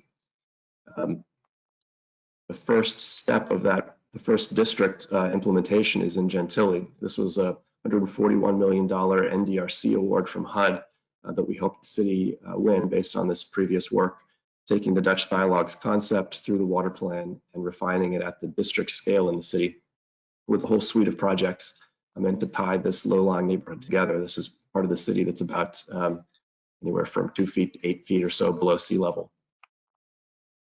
So projects take advantage of existing medians or neutral grounds, as we say here, adding water to help provide space to store, but also balance groundwater. And then using parcels like the Mirabel Water Garden, a 25-acre site, a former convent that burned during Katrina, and we've been working with and for the nuns in the city there for the last 10 years, trying to bring this project, it's bidding now, currently, hopefully under construction soon, an opportunity to remove water from the city's drainage system through a small on-site pump and take advantage of this unique barrier sand formation, geologic formation below this part of the city to infiltrate stormwater. So help relieve some of the burden on the drainage system and provide an environmental campus for this low-lying neighborhood. So all of that was part of the City of New Orleans. Here you see $141 million award. But Wagner and Ball was part of NDRC awards across the country. I'll get into now the state of Louisiana and our Virginia award. The Louisiana level award was partially for a project called Louisiana Safe, Strategic Adaptations for Future Environments. So looking at the 6-parish region around the Delta, how we've lost land and continue to lose land in dramatic fashion. Anticipating the Louisiana's $50 billion 50-year coastal master plan and ability to bring some of that land back, but really looking at the risk levels within our city and around the region with that context in mind. So classifying low, moderate, high over a 50-year window. And this is a state level plan, kind of advisory guidance for the parishes, the 6 parishes involved. Some of them have adopted it more robust policy fashion than others, but it provides kind of a regional context as populations start to migrate, as water and landscape moves. Here, land starts to sink and subside within the levees and on the broader Delta. How these ecology changes are impacted by oil and gas infrastructure, both now and moving into the future. So the plan had a number of goals. We were the lead designer with a huge team on this project. Kind of a holistic approach here. The overall regional plan was complemented by individual parish level strategies, providing kind of an overall vision for the parish. Just a thumbnail sketch here, how industry and different kinds of land cover can work together, move. But importantly, the project included and had funded a pilot project per parish. six pilot projects. So we proposed a suite of 36 overall projects. Communities within each parish selected the one they wanted, and now we're working to implement a couple of these kind of $6 million level. In this case, a harbor refuge, seafood market. Another is another park space, environmental education center, things like that, to demonstrate these resilient principles. Okay, shifting to Virginia, and I'm just trying to speed up here a little bit. I know I'm already going fast. We've been working in Norfolk for the last 6 or 7 years. Naval Station Norfolk is the largest military installation in the world. Series suite of bases from Langley to the naval station itself, on and on. And it's very low lying at risk. In this part of the country, like in New Orleans, it's not only about rising sea level, but sinking land. So you have a relative rate of change that's much higher than averages elsewhere. And as we've been working on this project in this region since 2013-14, the rates of change have gone up. So we've had to plan for much higher levels of rise, and shift course just over the course of a couple of years in pretty dramatic ways. The levels projections always tend to go up. So in Norfolk, you see that, look back to the historic pattern versus the city today, and the magnitude of flooding experienced now and projected through sea level rise in these low-lying areas becomes pretty clear. There was a Dutch dialogues effort in Virginia as well that proposed a regional strategy for the whole Hampton Roads area, Hampton and Norfolk, Portsmouth, and a suite of projects. Some of those plans contributed to the Norfolk Vision 2100 plan. Really, I would recommend you do some research about this zoning approach, especially within this plan. The zoning overlays for the coastal zone, for the upland zone, anticipating some real extreme change in this low-lying environment that might foreshadow what's to come in a place closer to Tampa. Some of the projects also were funded by an innovative environmental impact bond. This was just issued in December last year. 3 projects here: road raising, a creek restoration and public space network, and then some water storage around Lake Hampton and real estate development surrounding. So really innovative financing when you're able to connect projects and demonstrate a holistic impact. Another example is a small neighborhood here, maybe somewhat similar in scale to Rocky Point, as you were talking about there in Tampa. This is Ohio Creek in Norfolk. Perimeter system, some internal stormwater management. This was funded by NDRC, an NDRC award from HUD. And now we're working to implement. These are photos from last week. Some living shoreline under construction, coastal berms and protection, and then a pump station, part of an internal stormwater network for this neighborhood. Okay, last piece, South Carolina Lowcountry, primarily focused around Charleston. And this is going back to that aspect of time, theme of time. In Charleston, they've seen a dramatic rise in sunny day flood events over just the last handful of years since 2015. This chart on the left goes up to about 2018. You see somewhere 40, 50 annual high tide flood events, what they call nuisance flood events over 7 feet. In 2019, they had 89 high tide flood events, and in 2020, they had 68. So the trend continues here. That's a handful of nuisance flood events somewhere in the city every single week. And that threshold was tripped only recently. They were coasting along with 1 or 2, 5 per year throughout most of the latter part of the 20th century. And then these extreme high tides over 8 feet have become almost a weekly occurrence.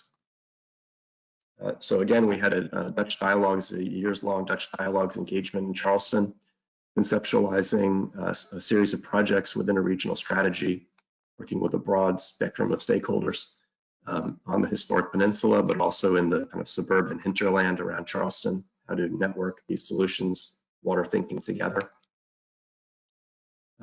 and wrap in amenities around the coastal edge. That's led to our current work there in Charleston, where we're providing a land and water analysis for the city's comprehensive plan update, which is underway right now. So this layered planning approach was part of the basis of the Dutch dialogues. And this land and water analysis is really starting from the ground up, thinking about soil and water, how that influences everything else in the city above it. So we've done an extensive mapping effort, mapping the watersheds, understanding the water contexts, how this salt marsh will move and migrate from the edge, where it's projected to grow, and why it's important to keep that salt marsh intact for stormwater benefits and just for the cultural and ecological identity of the place. It's a beautiful environment. And we've looked at the tree canopy, what's been lost, where it can be gained, what service it can perform, as well as looking below ground, what are the soils and groundwater conditions across the region, and then zooming in, where can we infiltrate more. That's led to a recommendation of an elevation-based approach to planning, this high ground to adapt down to the tidal flood risk zone. And importantly, as Brian Cook was alluding to, also this compound flood risk, where you have high tides and rainfall happening at the same time. So everybody in Charleston knows when the high tides are coming, and if a rainfall is coming at a high tide, everybody puts in their Dutch dams, puts out the sandbags. It's kind of becomes its own culture in a way. When you overlay the watershed type and function onto that elevation-based approach, you get a little finer grained understanding of how you impact your neighbors, how not only your stormwater management on site impacts your surrounding street, but also who's upstream and downstream from you in the watershed. So it's important not just to consider elevation, but how those watershed relationships play out through natural and man-made connections. We're recommending grow, defend, adapt, and reserve strategies over these elevation-based zones. And those mean different things depending on where you go. Grow towards the high ground and adapt. Reserve, importantly, has to do with preserving ecology across the Charleston landscape types, whether that's upland pine forests or the salt marsh on the low ground. And finally, wrapping up, we're just working a little bit with the city, as Bio mentioned, advising the city on its approach to the Army Corps' proposal there for a perimeter flood protection, a storm surge wall. We know a lot about walls in New Orleans, and hopefully how to design a better system around the edge that respects this historic city's character. So last slides here, thinking again about time and change, also has to do with policies around education and engagement. So we've worked here locally in New Orleans in collaboration with teachers on a program called Ripple Effect for water literacy. And last slide, I promise. The teachers that now have taken our planning documents and approaches, we've done some work in classrooms with kids, and they've created a science-based, standards-aligned curriculum to help a whole generation of kids here locally hopefully understand these challenges and what we face and some of the opportunities, so they can begin to advocate for their communities in a stronger way. It's a really important aspect of change and a policy outcome, perhaps in a different light.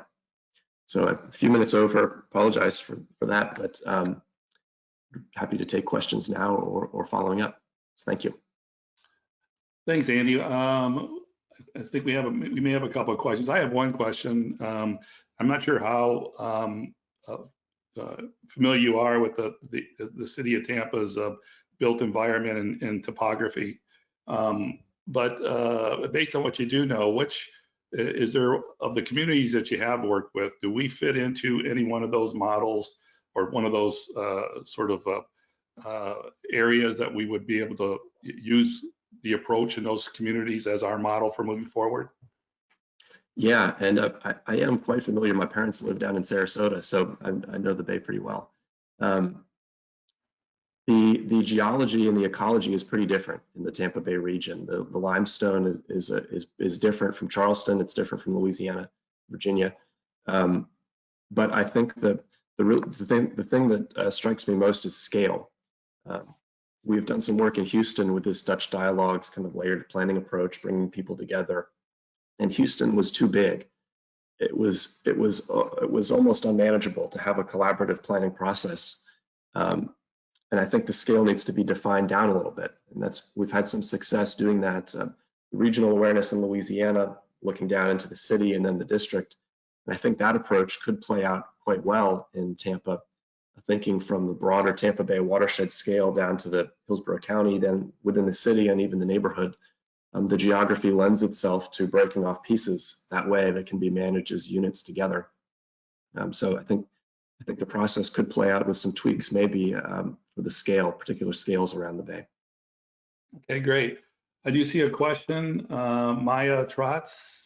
Let me see if I can get you unmuted here. You should be able to unmute yourself. There we go. Thank you. Good morning. Great presentation so far, and I really like that you end this one with kids, and in particular with Black kids. And so I was going to ask the question on terms of how does inclusivity, justice, equity, those things play into your work? In particular, watching this seminar this morning, where none of the presenters are Black, and as a Black woman in the city of Tampa, which is 24% Black, it's a big turnoff to even continue watching this. And so how do we be more inclusive with the work that we do, and how have you included this?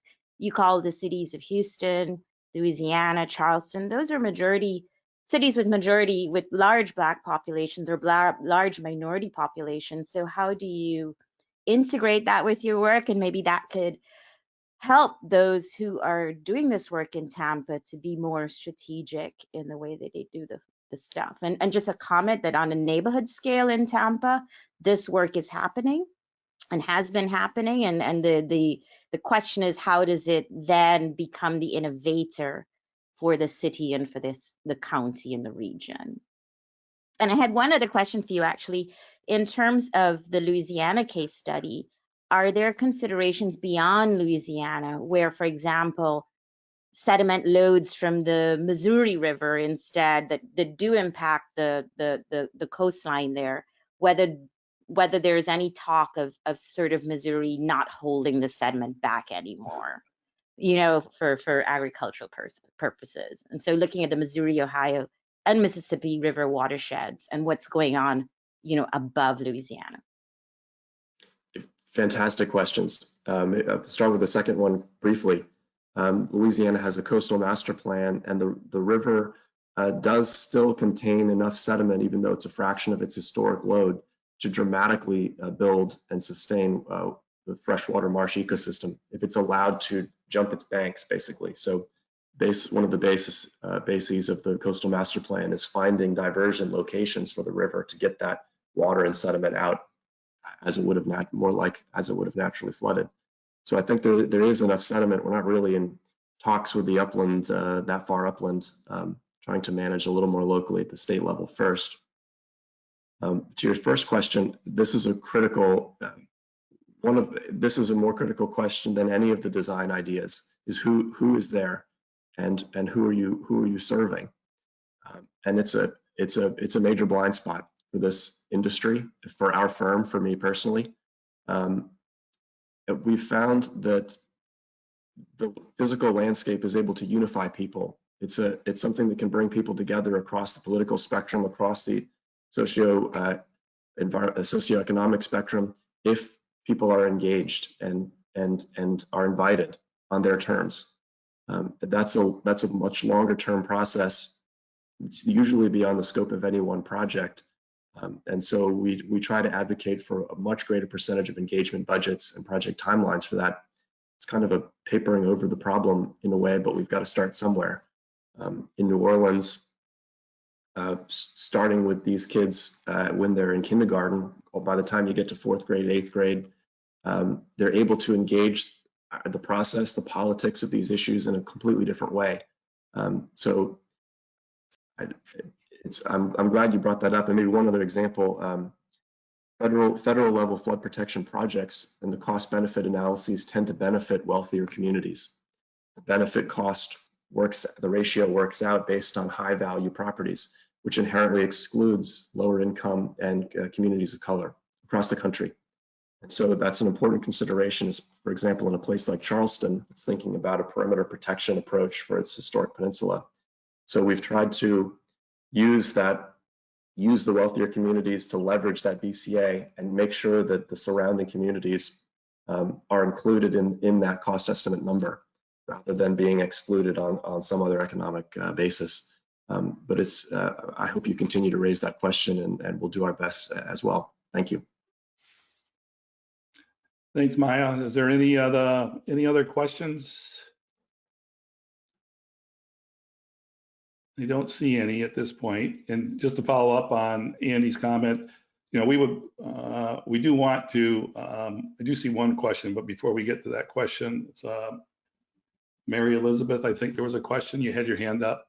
But we have our goal is to involve as many members of the community as possible into the planning and the recommendations. So as we continue to move forward on initiatives like this, we do want to reach out to all members of the community and have them more involved at all levels of the project. Mary Elizabeth, did you have a question? Yes, can you hear me? Yes, you're on. Yeah, I had just typed in the chat asking what your email is, Andy, if you are able to share that with us.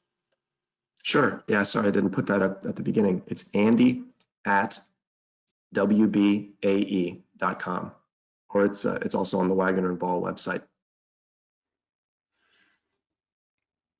And Okay. Randy or Brian could connect you too. Happy to be in touch. Yeah, we'll be able to provide more information on our website afterwards. It'll take us a few days to get everything loaded, but in terms of follow-up information and the presentations and the video, it'll be on the city planning website. Thank you very much, Andy. Thank you. We're going to move back to Brian Cook to finish up, or not finish up, but to provide us, finish up his part of the presentation. And this is where a lot of the detail comes into play. The focus of our project is on the land use, the building, and the zoning regulations, all those things that are in all of our documents. So Brian's going to talk about those regulations and where there's some opportunities to address sea level rise in the future. So take it away, Brian.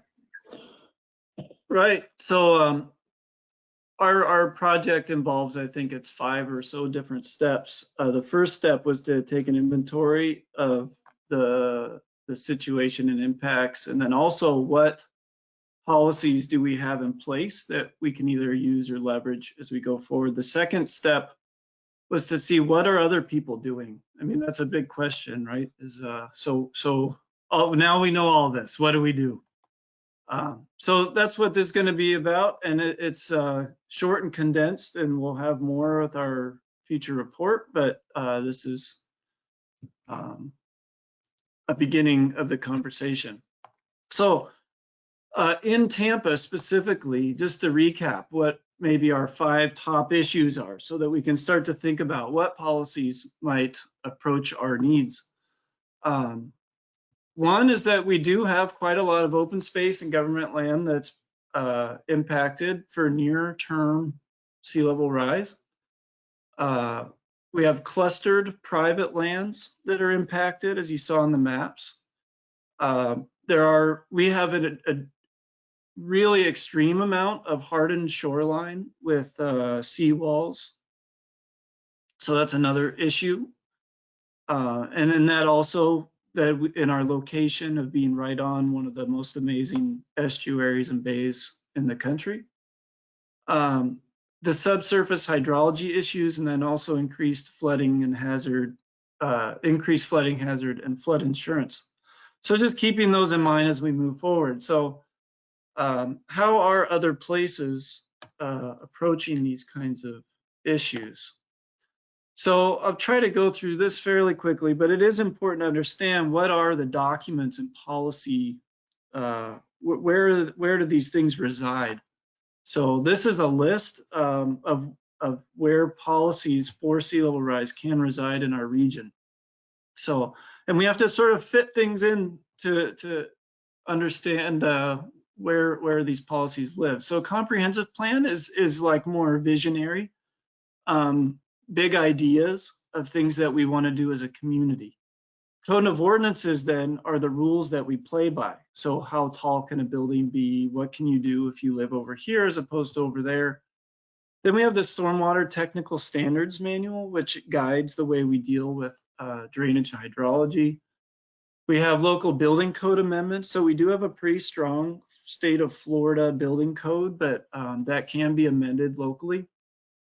We have Transportation Technical Manual, the local mitigation strategy, which identifies and then put vulnerabilities and hazards for our region, and then puts forward projects and strategies for mitigating those hazards. Post-disaster redevelopment plan can be utilized. And then regionally, we have the Environmental Protection Commission, which deals with things like mangroves, mangrove trimming, other issues. The Regional Water Management District. So how do we deal with water management as a region? And they're in charge of that. And then statewide, we do have some codes that make us address sea level rise now. So as we look around the country, besides, it's great to see Andy's work and what they're doing, and we'll kind of build on that. So I think one of the first things, and this is maybe at a comprehensive plan level, is the commitment to planning towards sea level rise as an issue. That is a first step, I think. And then integrating that within policy. So saying that planning and permitting is going to attach itself to some future scenario, and that we're acknowledging that we're building towards a future that is something possibly different than what we're in now. So when we're permitting projects, thinking about future scenarios, not just what things are today.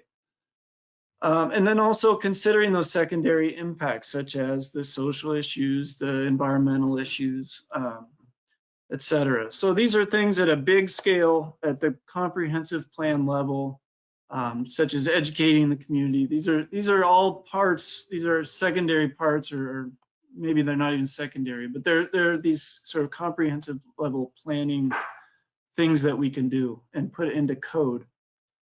Another policy wrapped into that is a commitment to mapping and understanding where we're at, sort of like Ray had discussed, where are our critical infrastructures at imperil, and then thinking about, and then the next step would then be what to do about it. But committing to mapping and doing the inventory is another kind of big level thing that we can commit to as policy. And just so you're aware, in Tampa, they have begun to do that. There's been one project that looked at stormwater outfalls. So that's starting the initiative towards mapping and inventory for sea level rise. So that's a good start.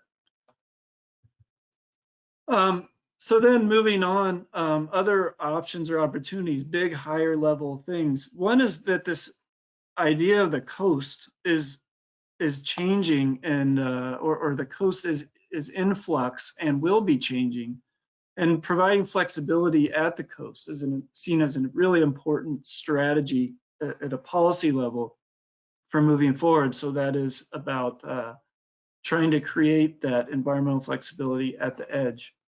And so you can see how other communities are starting to do capital improvement projects and build projects at their coast to not only mitigate effects, but to create value in the process. So not just being reactive, but moving forward in a proactive way and building value while also addressing the issues at hand. Okay, moving on from there, another strategy or opportunity option that we might have is to create overlay zones. So we do already have some forms of overlay zones, both at the local and national scale. So we have the FEMA flood insurance rate maps with zones, and those zones directly impact the Florida Building Code, and also or how you have to meet certain criteria for the Florida Building Code, but then also the rates that you pay. And you can see how this is sort of a financial incentive tactic or policy that's trying to get people to stay out of harm's way or to stay out of flood. And so you have less premiums, obviously, if you're building is out of that flood area. So this is sort of a free market strategy of incentivizing to be out of flood zones. Then as far as what other people are doing, if we look at overlay zones, Andy talked about Norfolk, and this is that plan. And in planning, looking at the region and dividing it up into areas. So this looks at areas that have assets and also risk, and choreographing future planning towards an identification of how it's acknowledging and accepting that there's this issue, and then dividing up areas about and creating a strategy for how to address them. A good report from Thomas Ankerson, University of Florida, breaks this down into 3 zones, which is within a defined sea level rise area, which would be areas that are understood that you're going to protect, areas that you're going to accommodate sea level rise, and then areas where you're going to try to manage a relocation and move people out of that zone. Just to show another example, so this is in San Francisco. You can see the scenarios that they're using in order to define a sea level rise overlay zone. And as a community, you can define what are the parameters for that, but also define what kind of stipulations, tax incentives, what other rules are associated with these overlay zones. So putting those onto a map and then working towards making adaptations into the future. In Tampa, we do already have a number of overlay zones. So we have 5 planning districts. We have zoning districts, which like single family commercial. Then within that, or in addition to that, we have special zoning districts. So we have areas we've set aside in the city, such as the airport, Ybor City, that have their own rules. And then even within those, there are overlays. So the central business district downtown has, say, a waterfront overlay. So these are ways that we use codes and policies to put certain regulations in place to create either standards or to direct development as we move forward. Let's see. Then there are flood overlays. So we have things like the coastal high hazard zone. We have overlays of individual properties where they've been maybe redlined. So there are flood overlays that already exist, and these are already codified. And then we also have community redevelopment areas, which are another set of overlaid areas within our community. So in terms of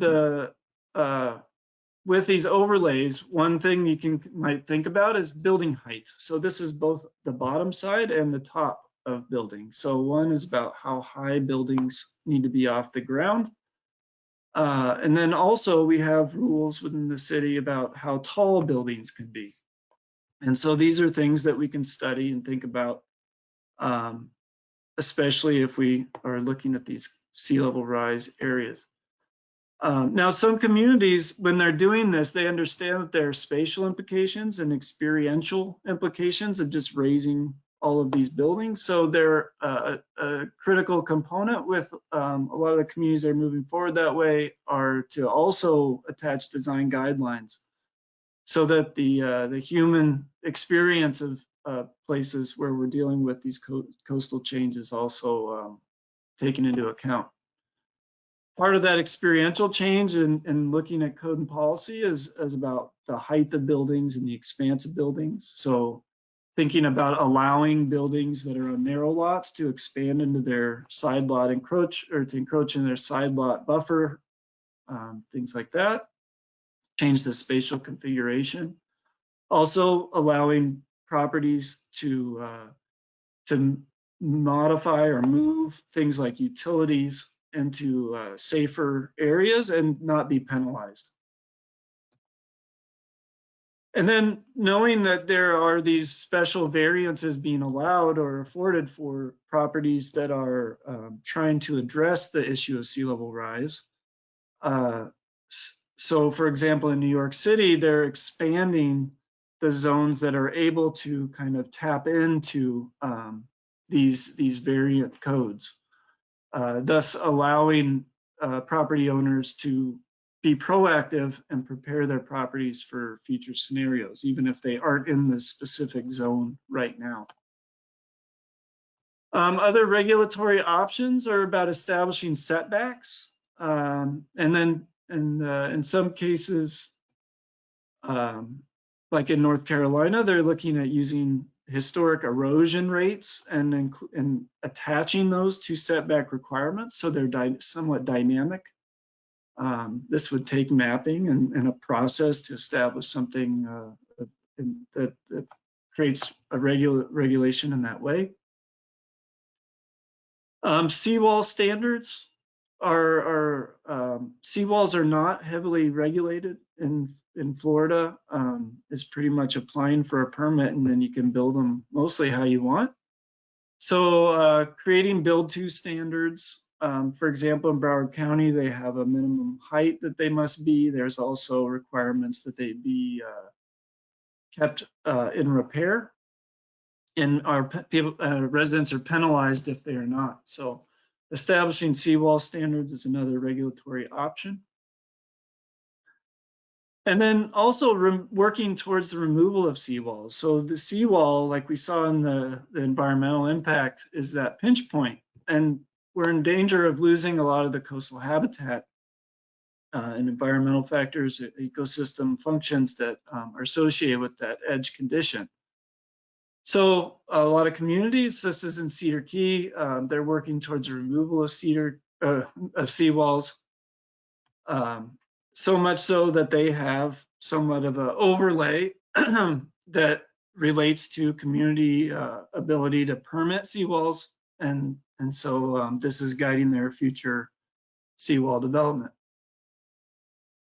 And in Tampa, we do have a code that says the use of seawalls and riprap is prohibited unless it can be demonstrated that without it, beach erosion would pose serious threats to human life and property. So we do have somewhat of a code that addresses that, but seawalls are really institutionalized, and to remove a lot of them, it's going to take some, a decent planning effort and understand what that means within our community. So going along with that is increasing living shorelines. This increases ecosystem functionality and helps to dissipate wave action, whereas seawalls will bounce back and reflect wave action, thus exacerbating coastal erosion.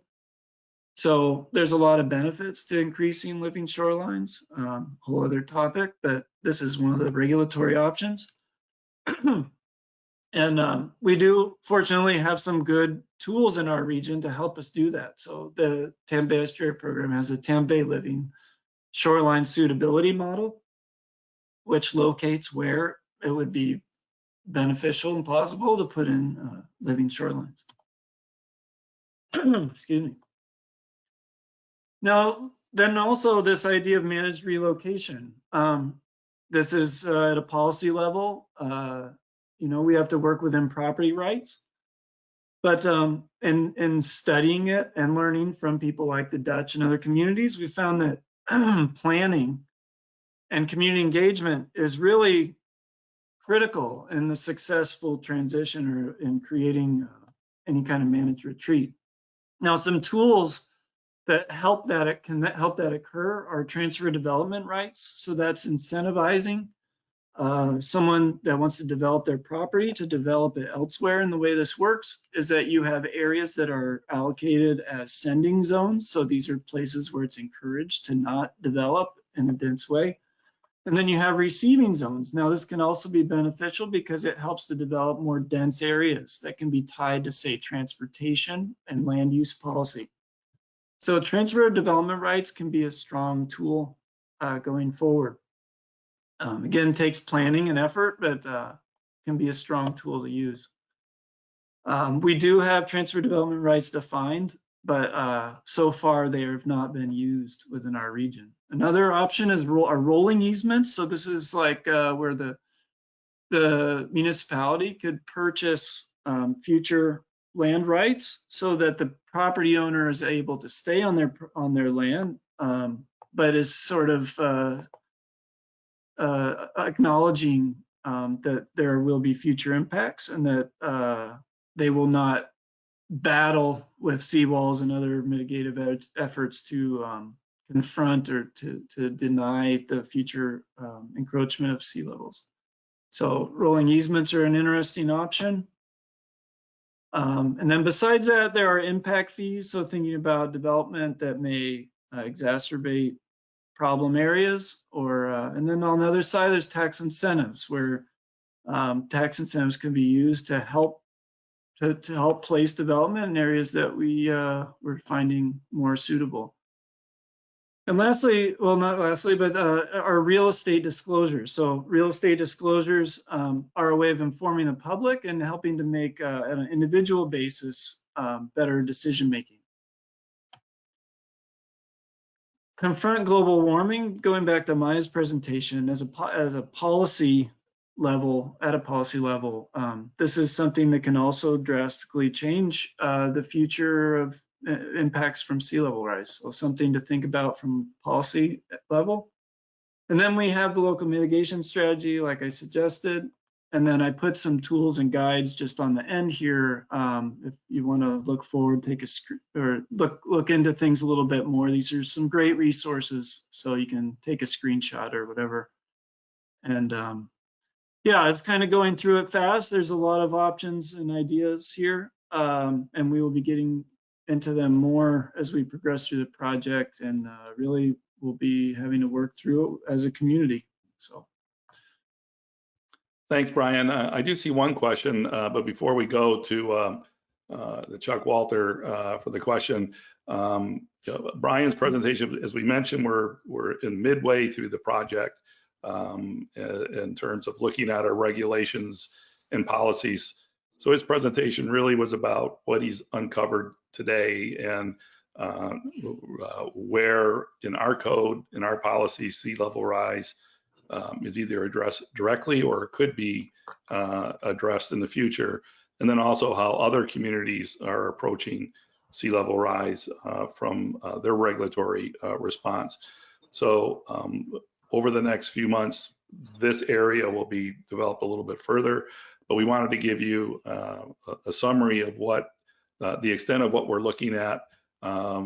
This is really kind of the it's not as there's no real great pictures and 3D pictures and models to be able to show when we look at regulations. It's very dry and to the point, but it has a lot of implications moving forward.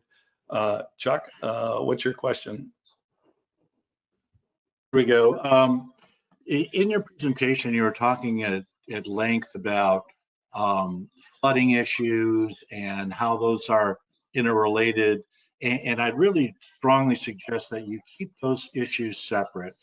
Rainfall distribution and rainfall patterns, while they're changing, really are not a sea level rise matter. And it really blurs the issue. And to that point a little bit further, in the regulatory response and dealing with the communities and outreach objectives, as one of your speakers was bringing up, the minority communities are not really being involved in this process.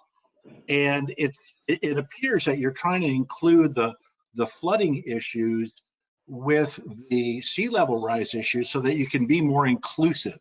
And I would really recommend that you stay away from that, because trying to include the flooding issues in with this matter really confounds and it just makes it much more difficult and doesn't speak to the issue of sea level rise.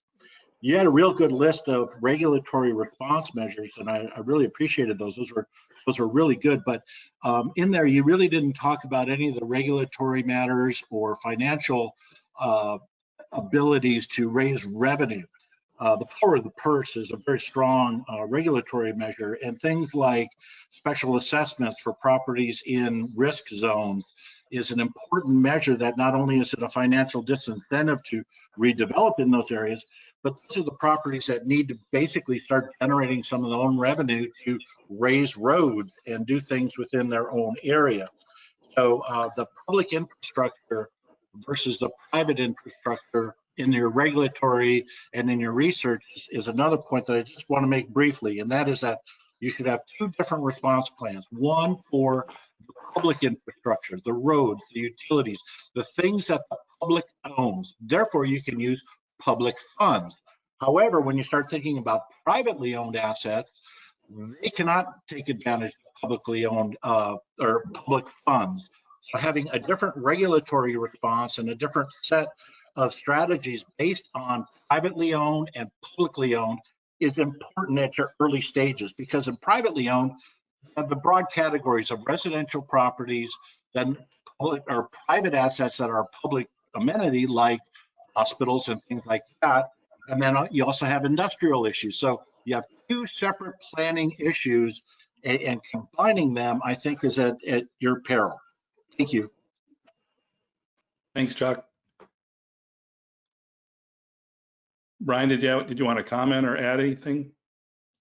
Well, I mean, there's a lot there to discuss. It's kind of difficult. I mean, the drainage issue, I don't know if you can totally detach it, because there will be drainage issues going forward. I mean, there's the sea level rise, which is kind of pictured at the coast, but there's also issues how it affects inland areas and the capacity for stormwater. So I don't know if it can be totally detached. And similarly, I do understand that there's public facilities and public infrastructure, and there's private facility, private infrastructure. There's a lot of ins and outs there. I mean, there's the planning processes which can benefit and create opportunities for the private individual to affect their living situation, whether it's to mitigate their own property or to find another option for where to live. So again, for me, it's difficult to untangle all of these things, but I do understand that at the same time, there are some things that you're tackling individually, and I acknowledge that and agree that we do have to confront some of those issues straightforward. But it's both. Yeah, I agree, and it's a challenge, because what I've seen in my involvement in the climate adaptation and sea level rise is that sea level rise it's like a domino. It does affect a variety of different other factors itself, and is also affected by other things. And in our project, we're trying to control for a portion of that. And we know that there are other issues. Part of this start of the forum in bringing in some of the engagement that will follow is to identify some of those other areas that aren't included in part of the scope, so that we can develop future scopes. So it's a good point, Chuck. CJ, you had a question? Would you like to add something? Yeah, I thought, Brian, thank you for that presentation. It's always informative. I'm from the Tampa Bay Regional Planning Council. So just for clarification, there is precedent in the region with the 3 MPOs, Hillsborough, Pasco, and Pinellas, looking at combined risk to extreme flood events plus small amounts of sea level rise. That was recognized for the 2045 long range transportation plan, where they looked at 9 inches of rain event plus sea level rise high to the impacts of roads and bridges around the region.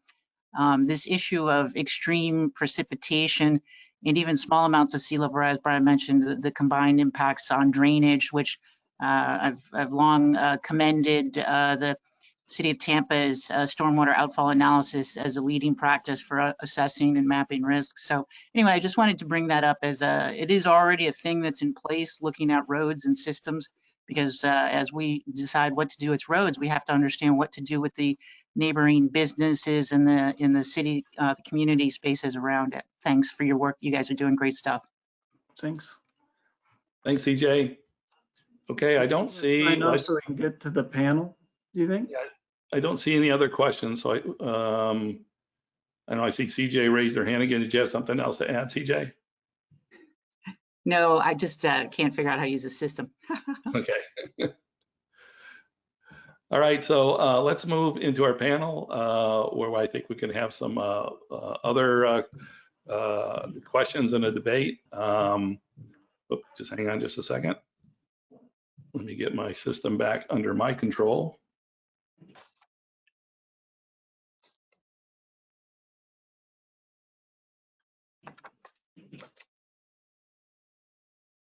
Okay. When we put together the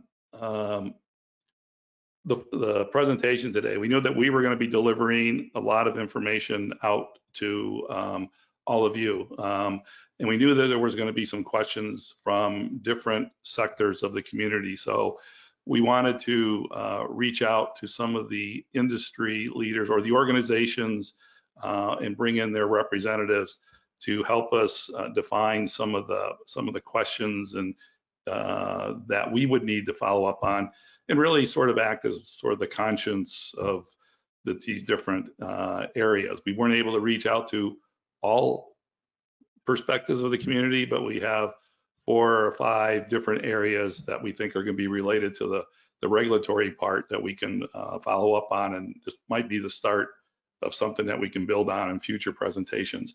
But leading our industry forum is Taryn Sabia from the Florida Center of Community Design and Research. She's a research professor and the director of the center, and also leads the University of South Florida School of Architecture and Community Design. Since 2014, she has overseen faculty, researchers, and graduate students to deliver the center's mission to assist the citizens of Florida in creating more livable and sustainable communities. Taryn has advised over 30 mayors on sustainable development and has worked with elected bodies both nationally and internationally. Her professional work spans policy legislation for building and energy codes, urban transportation systems, implementation of CBDG programs, and resiliency and mitigation planning for Florida cities. She has extensive experience in building partnerships between community, organization, and governmental leaders, and she serves on several national advisory committees. She's going to be leading our industry forum that is comprised of these 6 individuals.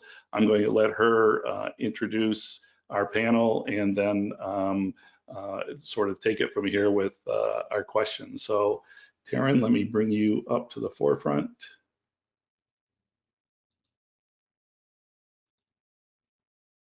Great. I think you have it. Randy. Thanks so much. I would love it if our panelists would go ahead and put their videos on and join me.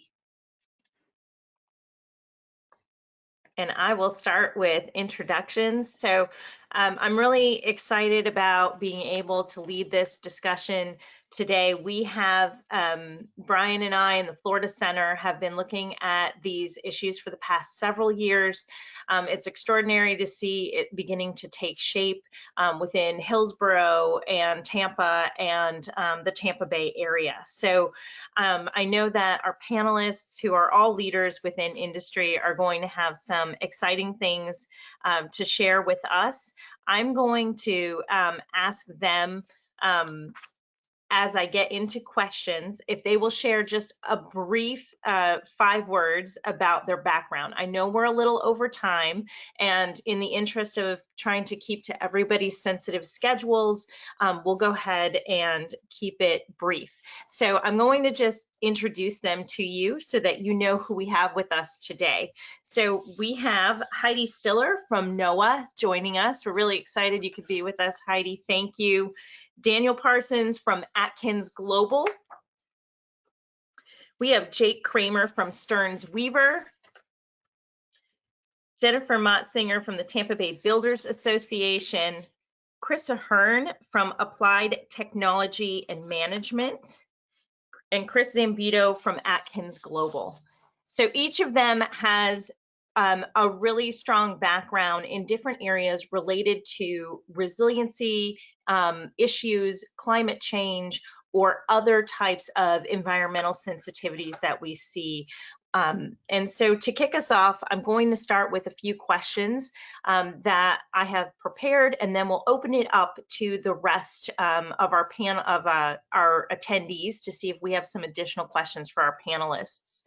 So some of the things that I was taken with today that I was really excited to see, particularly Andy's presentation talking about the Dutch approach to design. Brian and I were fortunate enough through support from the University of South Florida to be able to go to the Netherlands several times in 2019 and to work with colleagues at TU Delft and others and learn from them about their approach and how they do have an umbrella system looking at regional strategies where we have a number or a series of smaller scale projects that fit into that umbrella strategy. And so it's great to be able to see it applied here and how it's being utilized as an overall approach in the United States. And so I'd like to go ahead and ask each of our panelists if you could share with us what your overall reactions to today was and some of the things that you heard, whether it came from some of the presentations or some of the takeaways that you had in thinking about what you do and how it might have applied to some of the information that we heard. So Heidi, I'll go ahead and start with you. Thanks, Taryn, I appreciate it. I guess some of my takeaways, first off, is that I feel as if City of Tampa is being truly proactive, and that's excellent. This is definitely a time where being proactive is necessary. And, you know, as a science-based agency, the National Oceanic and Atmospheric Administration is where I work, and we really try to encourage communities to make science-driven decisions.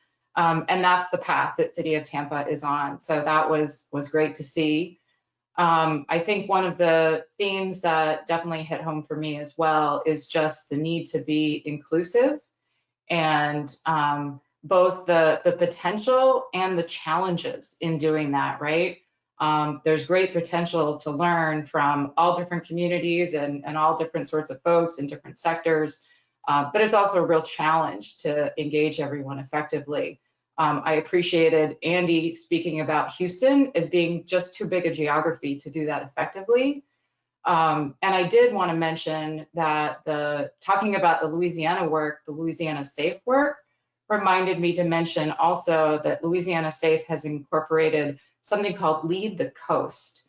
And that's been an effort that really works to go into communities and train local members of the communities to understand the science and to be able to talk to the communities themselves. And that's been a really effective strategy. It's something that NOAA is supporting the expansion of in Louisiana. So that might be just another technique to consider, but so many good ideas today. Excellent, thank you. I'll go to Jake next. Sure, and thanks to city staff for having me and all the hard work you're doing.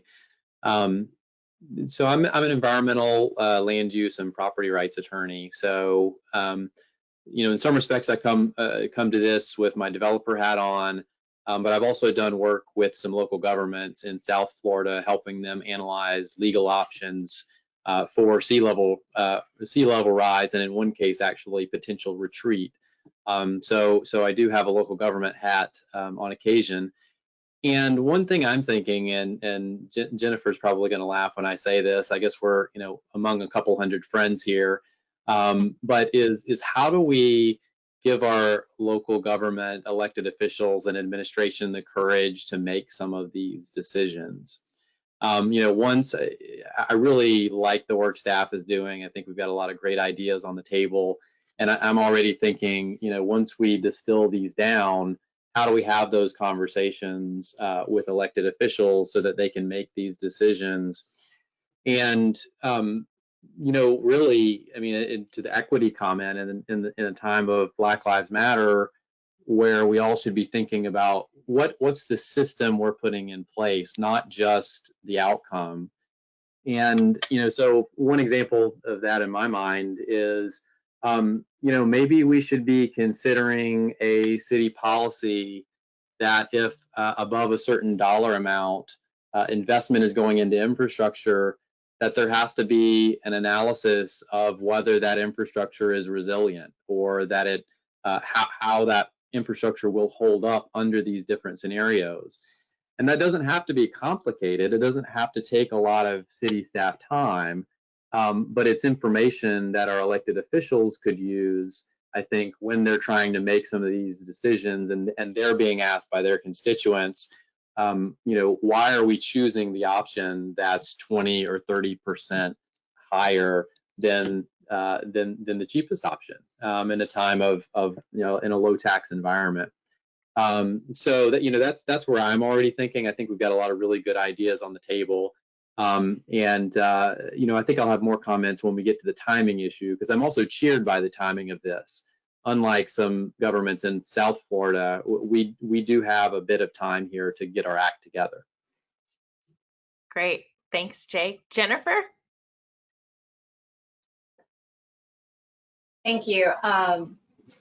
Yeah, so I represent the Tampa Bay Builders Association, which is predominantly home builders, single-family home builders, and people that do business with home builders in Pasco, Pinellas, as well as Hillsborough counties. I've been doing this for about 15 years. And yeah, our local governments have struggled with a lot of what the priorities are. They've been a little schizophrenic. Right now, Hillsborough County is entertaining, for example, changing regulations as it relates to transfer of development rights and density with relationship to wetlands. And I've said many times before, and it's highlighted by the presentation here today, that we have to start having a conversation about what the priorities are for all of our community. The cost of a house is pretty simple. It's 100%.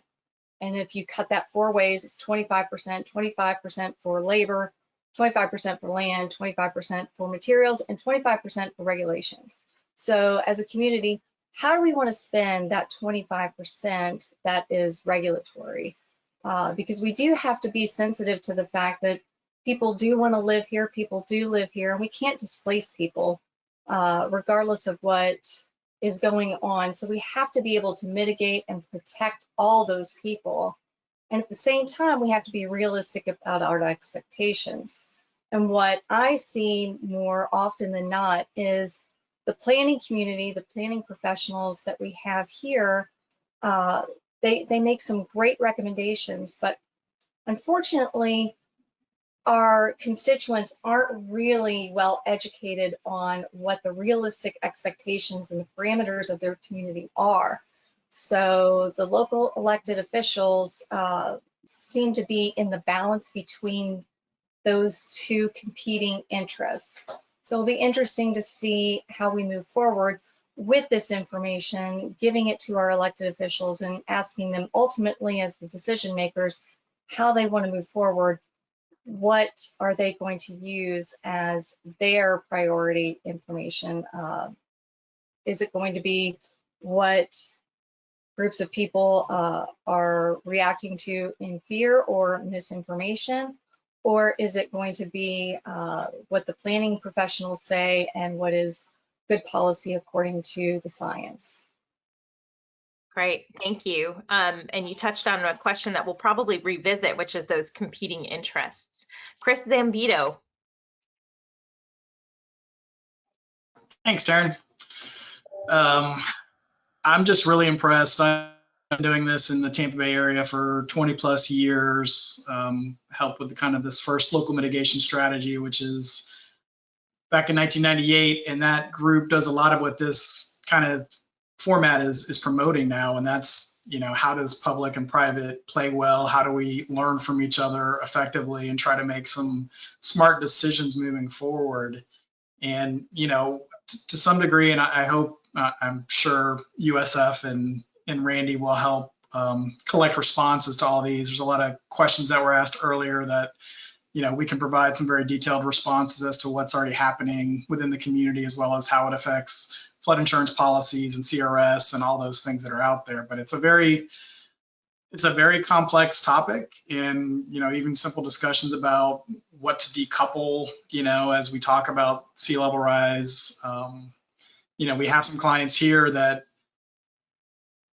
if we talk about some of those indirect impacts, they want to know, since we know there's going to be more operational maintenance costs associated along the coast, and there's going to be, as Brian and others showed, vulnerabilities and undermining of roads and all these things. But at the same time as that's going on, there's going to be heat impacts and these other things. And so we have clients asking us, is there a way to predict how many of these extreme heat days we have? Are we going to have staff that can go out and repair roads and build these things? So there's a lot of connected pieces here. And, to some of the inclusivity points earlier, I think there's been a big shift in that mitigation planning process, that all of those processes in the past, and, for better or worse, it was very infrastructure specific.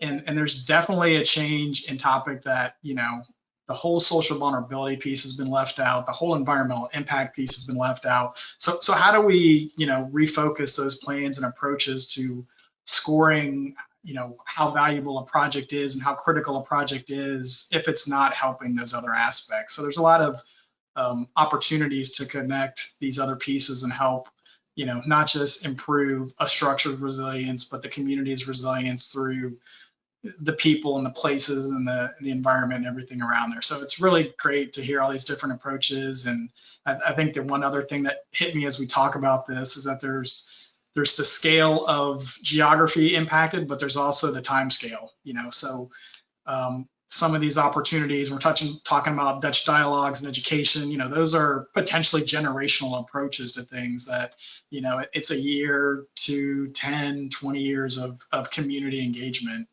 And so it's interesting to hear the different perspectives. So appreciate being part of the panel and happy to help. Great, thank you. Chris Ahern.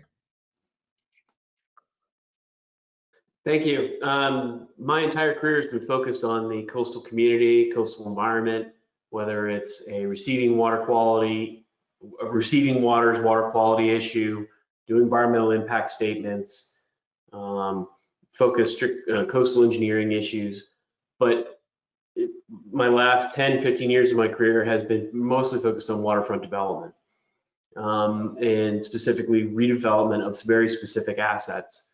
So my perspective is seeing a specific asset and the boundaries it is and its role in that larger community, larger watershed, larger even region. So I have a very unique perspective. Given all that, I'm extremely impressed with what I heard today. In fact, I took copious notes on the available resources, ways to incorporate the community, even some of the regulatory options that Brian talked about and what's potentially could be in the menu of options that could be incorporated. I was fairly impressed in that regard. I think that again, my specific perspective, the waterfront is a interface between why a lot of Floridians are here. What the waterfront is in providing that access to the waterfront to a upland environment, and the way that it has to be going forward is flexible. That was a theme that I heard repeatedly, and I commend that theme being incorporated in the city of Tampa. Look forward to hearing future discussions about that. Great, thank you. Daniel, we'll go to you. Thanks. So I'm a stormwater engineer with Adkins, and really been focused my entire career on stormwater management throughout the Tampa Bay area. And the presentations were excellent today, and really it's interesting to as you start to think about how we integrate this into the capital improvement programs throughout the Tampa Bay area. I think the city of Tampa is doing a great job of that, and they've started to bring in sustainable solutions into some of their projects, and really like to just see how this continues to grow throughout the Tampa Bay area as a whole. The worked on a lot of different projects as it relates to improving the water quality of Tampa Bay specifically. It's a something Tampa Bay has deteriorated over the years, and there's been a huge push in the last couple decades to really help Tampa Bay to improve the water quality, and really look forward to seeing how all of this comes together with the capital improvement program. Great. Excellent points by all of you. So now I want everyone to put on their visioning hats for a minute and think about, what does Tampa and its coast look like in the future? So are we continuing to build and add density, or do we begin to pull back from the coast in an organized manner? So would love to hear your thoughts on that. And also, what does that time frame look like? So thinking about the future and the time frame overall, our coast, and whether we continue to build, or if we strategically think about ways to change our building practices, and what that might look like. So I will go to Jennifer first. And I know you're going to be, that everyone's thinking, oh, phew, she didn't pick me. So thank you for going first. Of course. Well, it's interesting because of the time that we are in today. We are seeing unprecedented demand for single-family detached housing, suburban housing in this area, but also areas all across the country. People are deciding to leave those urban situations and come to an area that is, going to provide them an opportunity to have a backyard and maybe a pool and some flexible space. I don't know what that looks like as we move forward after people get vaccinated, and hopefully COVID is a memory. However, I do think that there are some strategies in place, and there's some information that we've been able to obtain that, hey, people's lives have changed. So I think that this is a trend that we're going to continue to see.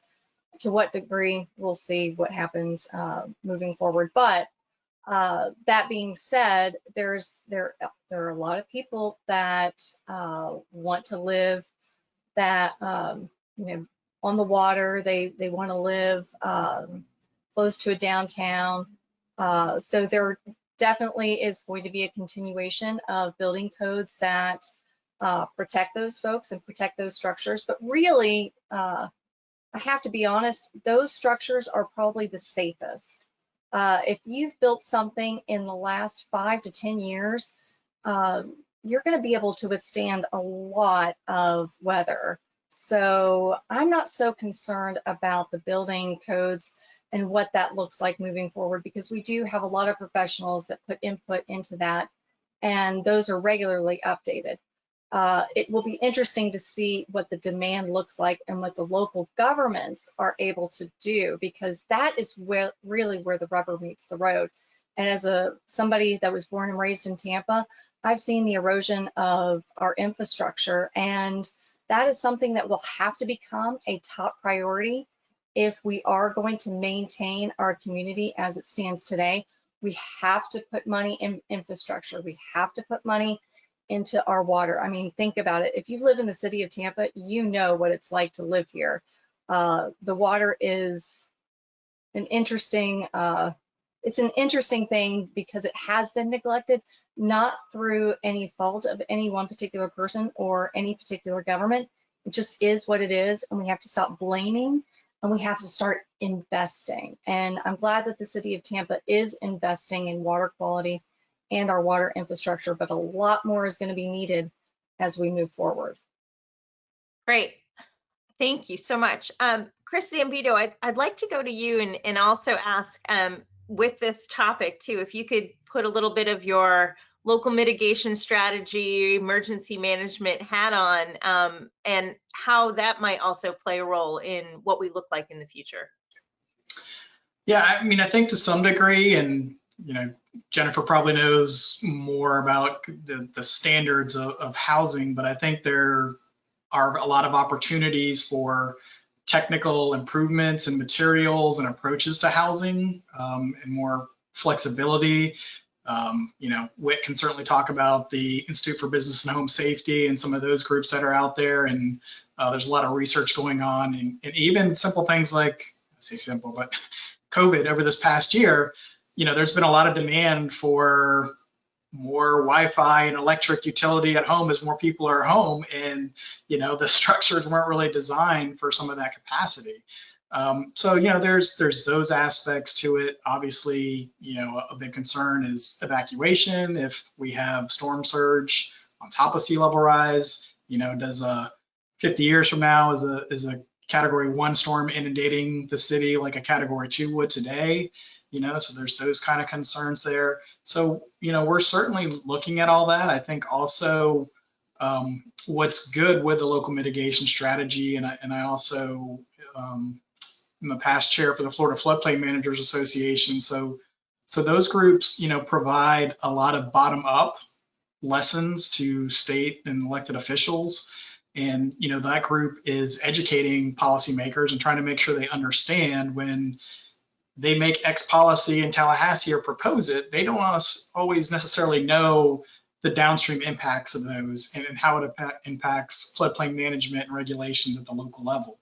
So that's one of the big emphasis of that group, is to make sure people understand, policy that's coming out right now. We had a discussion yesterday at the board meeting, and some of the policies that some proposed legislation. There's even things like electric vehicles. There's a big push to, add different modes of transportation here. And how does the local government regulate where that infrastructure sits relative to all these coastal surge problems that are here? So there's a lot. It is a complex issue. And like Jake, I think, brought up a good point. We do have time, relative to some other communities. So there's a lot of opportunities to learn from others and steal where we can and where it's worked other places and adapt it for us here. So it's my 2 cents. Thank you. So Whit, I see you've joined us. Thank you. Did you want to add to what Chris just mentioned? Sorry, I had to hop off for another obligation, but I wanted to join back on for the industry side of the panel, because it's fascinating, some of the work that's being done by real estate developers, and that's being done by the engineering community. So I might have missed the prompt question, but I did hear Chris mention something about IBHS, and I can certainly speak to a couple of things that I know are driving some of the built environment changes that we need to see, and that will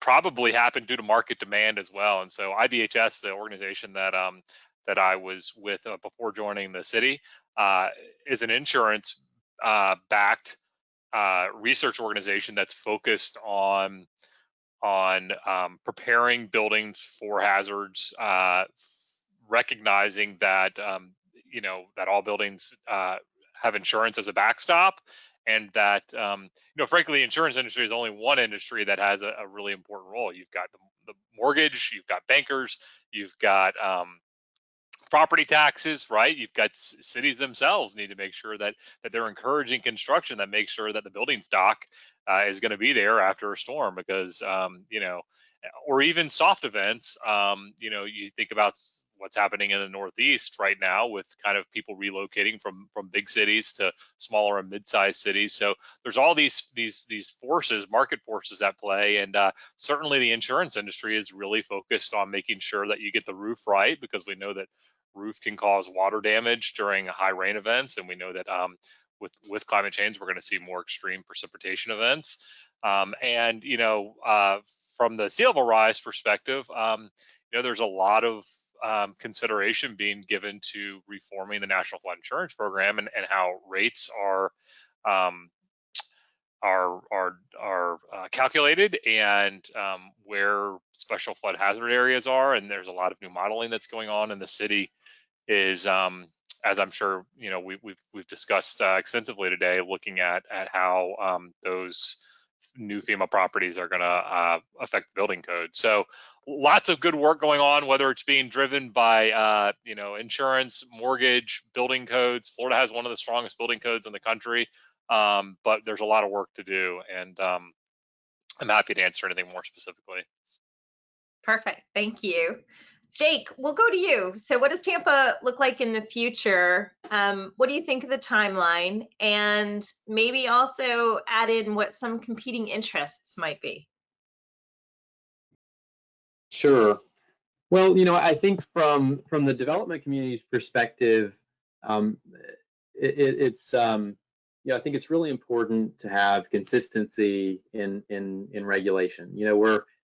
We've got a real, an issue. There's an issue with the coastal high hazard area, which is sort of a tangential area, but that has really become a big discussion in the city of Tampa right now because of some of the concerns we're talking about. And these are regulations that have been in place for a long time, but they've really just now kind of come to the forefront as a regulatory tool. And one of the really big difficulties on the development community side that we're dealing with now in responding to that is that no one is entirely sure what those regulations mean, and there's not agreement on that. And so that makes it really difficult to plan ahead for. And so, I appreciated the comments about thinking about regulatory tools and the comprehensive plan as a visioning tool. But I would encourage the city to think about the comprehensive plan as not just a visioning tool, but as a really important document that we on the development community side use to plan for some of these very long-term investments. And also going back to my comment about elected officials, that in Florida, the case law says that our comprehensive plans are our land use constitution, and that all decisions by our local government officials and our local government administration have to be in accordance with and consistent with the comprehensive plan. So it kind of becomes a velvet hammer, if you will. It's this document that the community there has to be multiple opportunities for them to participate in, but then it sort of ties our hands as a community in a good way. And if we can set that up in the right way, then I think there's a lot of benefits. And which gets me to the timing question of, we can start to make, especially through a document like a comprehensive plan, we can start to make tough decisions now. And we can say now, here's the set of incentives that we're going to provide. We don't think we need a regulatory hammer today, but if we don't achieve certain goals, then we're going to put those back on the table. And so it gives everyone a playbook so that we all, we can all work together. And again, in Tampa, I don't like saying we have plenty of time because that, it's in this business, we all work by deadlines, right? And so that's the hard part. That's the tricky part of this problem. But we do have time, and I think we have time in the sense that let's try some approaches out now, and then let's go back in a few years and see how they're working, and we can adjust course. And we can say we're going to do that now, which I think puts the right amount of pressure on us as the development community to get it done. And on the incentive side, I think that anything we can do to encourage the development community to reach beyond the minimum. Let's set a minimum threshold, but let's give the community ways that when we redevelop these properties, I mean, the vast majority of Tampa is going to be redeveloped over in the time horizon we're talking about. So let's put that playbook together now. Let's give incentives for the developers and redevelopers to reach beyond a higher bar. Maybe that's streamlining the permit process. Maybe that is reductions in certain fees. Maybe that's an increase in other fees or other buckets if the development community has assurances and we all know as a community what that money is going to be used for. And not to steal Jennifer's thunder, but this is something I hear her say a lot that I think is really important, is that is that, look, the development community can pay for a lot for this community over time, but we have to get density and we have to have assurances of where that money is going. And those are the sorts of guidelines I think that can bring us together, rather than seeing, some of the fights that we're starting to see in some South Florida communities, where this is an issue that's really on everybody's doorstep. And at that point, collaboration is really difficult because everybody's sort of fighting for the spoils and everyone is disagreeing over who's going to have to pay. Those are really some excellent points in terms of being able to see how collaboration might work. And if we start early, that we have a better chance to do it and to find the win-win-win around the table. So thank you. Heidi, I'd love to hear from you and to hear about the timeline that, we have thinking about what the Tampa coast looks like in the future. Sure, and I'll circle back to sort of your original question about what I might see as happening in the future.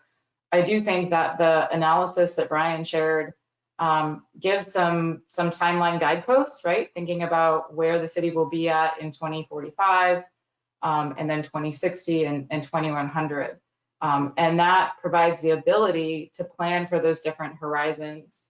So I think that's really valuable. And big picture, I think Tampa's going to grow. As Jennifer said, this is a great area and people are coming, and I think that will continue. So I think there will be development, but I think there will also be some strategic relocation or different redevelopment. If we do have a disaster event that provides opportunities to build back in a different way. So that's something that I think is already happening in other parts of the country and is likely to happen here as well. And I think that some of the balancing between growing and being strategic and making some changes will really be driven by financing and insurance. And others have spoken to this. But the indications we're getting from the insurance industry, as well as the mortgage industry, are really going to be big drivers here. And then the other driver will be federal policy. And I think that over time, federal policy will start to incentivize and or require resilience. And that's just based on the growing national costs, and the billion-dollar disasters just aren't sustainable from a cost standpoint. That's something that Craig Fugate, our former Division of Emergency Management Director here in Florida, speaks to a lot.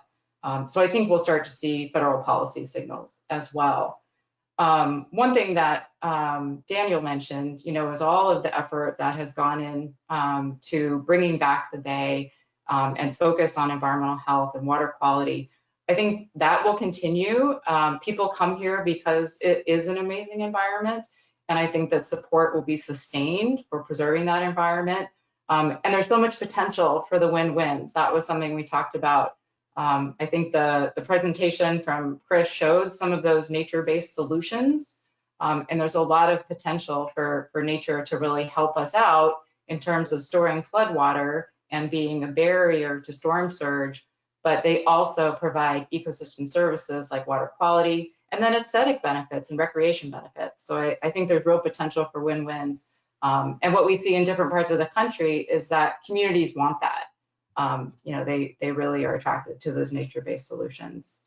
And then finally, I think that the dialogue about equity and inclusion will evolve and grow. It's already happened. And I think that that's another place where we'll be finding the win-wins. We'll be finding ways that we can make investments in resilience that also provide clean energy, job opportunities, different transportation options, all of those things. So I think win-wins is where the city of Tampa and many places will be looking. So Heidi just made a really great segue into my next question. But before I go there, I wanted to see if Daniel, Chris would also like to respond to what Tampa looks like in the future. What does the coast look like, and our timeline for getting there? I would just second the fact that I think Tampa's coastline is going to change, and as redevelopment opportunities present themselves, we're seeing that a lot in mature waterfront communities, and Tampa really has a lot of pluses going for it in the post pandemic environment and people moving to the area. You're going to see a lot more pressure on that. I think that any kind of consideration going forward to the redevelopment and doing it the right way is really, I think, energy well spent by the city of Tampa. Great. So one of the things that we looked at quite a bit when we did the community vulnerability study with Hillsborough County and looking at the overall county was we focused on 3 major areas. We focused on the built environment, but expanded the critical infrastructure quite a bit to include other built environment issues. We also looked at ecology and what was happening throughout the environment within the vulnerability study. And then the third leg, which we thought was essential, was we looked at populations, particularly vulnerable populations. And we felt that this was a really important piece. In a partnership with the College of Public Health, we expanded the Social Vulnerability Index by the CDC, which has traditionally about 15 different indicators or data sets of vulnerable populations. And we expanded it to 48 to be able to really cover all those populations that are both vulnerable now or might become vulnerable due to future climate hazard events.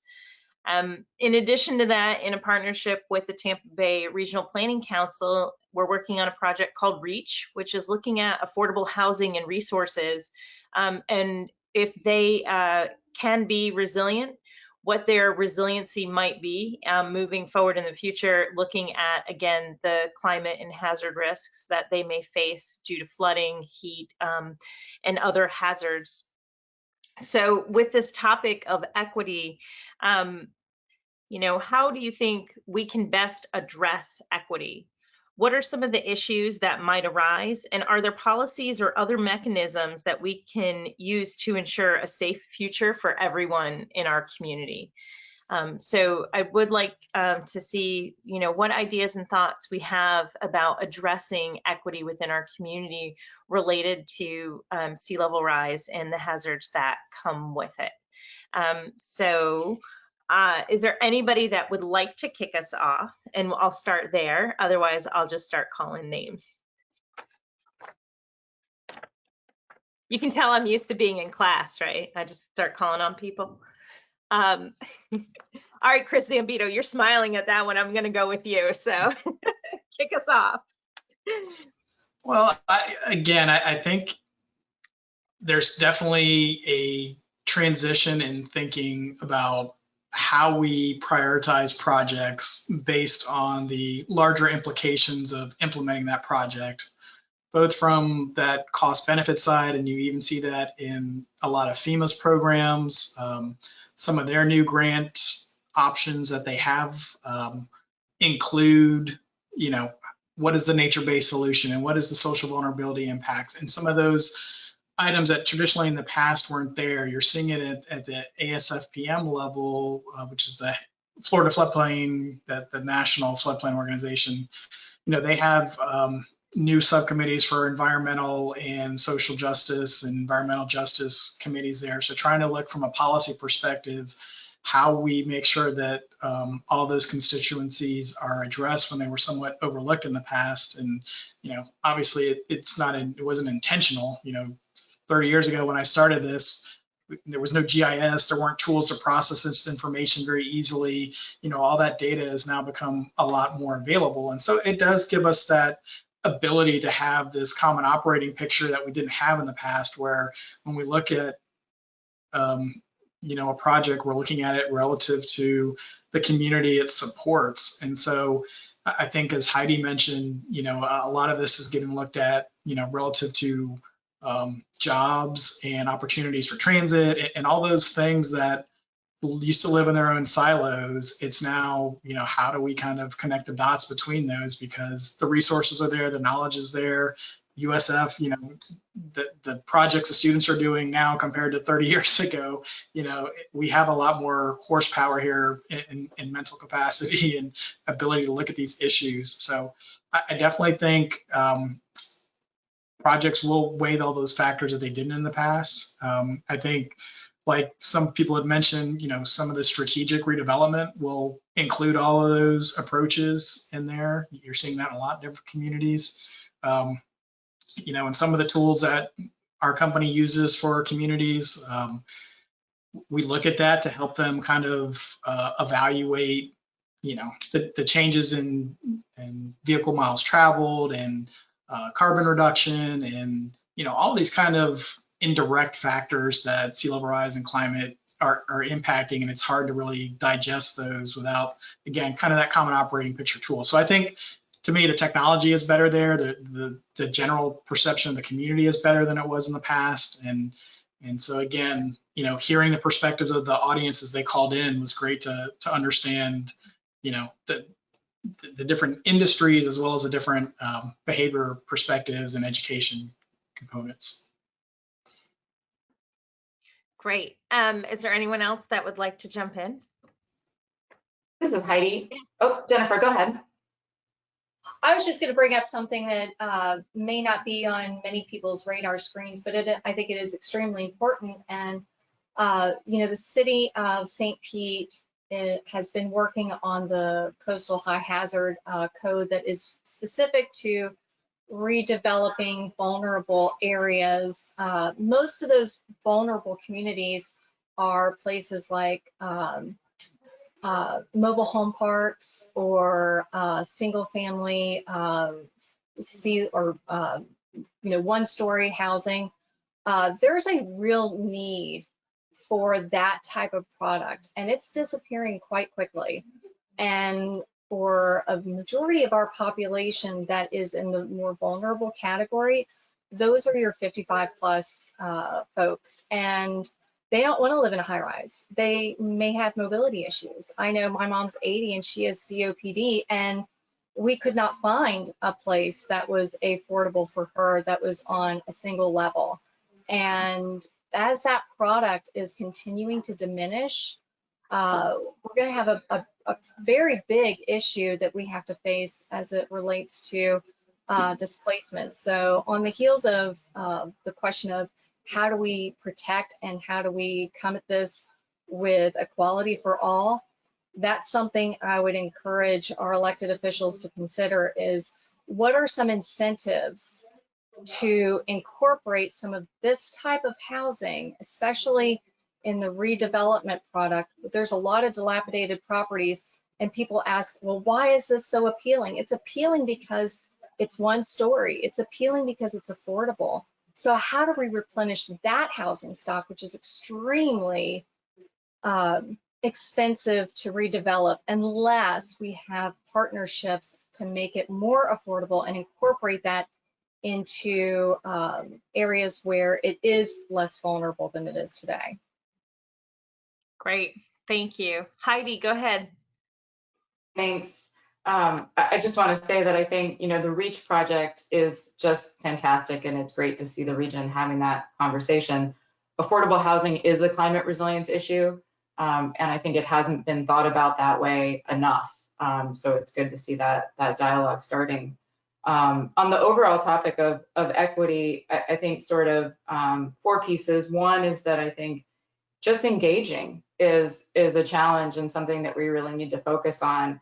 And it's everything from making sure that we have trusted messengers, that we have diversity in a panel like today's panel.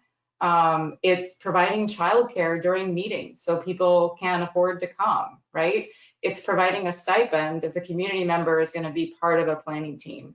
So those are all pieces that places are starting to think about and starting to work on. And I'm hoping that federal policy will evolve and support things like that too. Right now, you can't use a federal grant, right, to provide lunch or to pay for childcare, and those sorts of things really need to be looked at. The second piece is that I think equity and social justice will start to be a lens that's applied to all different policies. And certain places, City of Portland has started to do this, but I think we'll see more and more of that. And then the win-wins that I mentioned, I think places will be looking for those. And if you look at the New Orleans Resilience Plan, it's in there. And I know that South Florida is now looking for these things too. So are there opportunities to create jobs that are retrofitting homes to be more resilient, right? Or can we create jobs to build the living shorelines? So I think there is real potential there. And can we provide new transportation options that actually increase access and equity while also reducing emissions? So I think looking for win-wins will be a big thing. And then finally, I think the idea of empowering communities will be really important. And that's something that the Lead the Coast effort in Louisiana has focused on. And there's growing dialogue in many parts of the country about how to do this and how to have members of the community leading the conversations. So that's something where I think we'll see new emphasis too. Excellent, thank you. Do any of our other panelists want to join in on our equity conversation? I am going to open it up now for attendees to be able to start putting questions in. And if I could ask Randy if he can help me monitor those as they come in, that would be excellent. Sure. Jake, you want to go ahead? Did you have your hand? Yeah, while Randy's monitoring, if I can just jump in, I think everybody's going to see the theme of my comments here.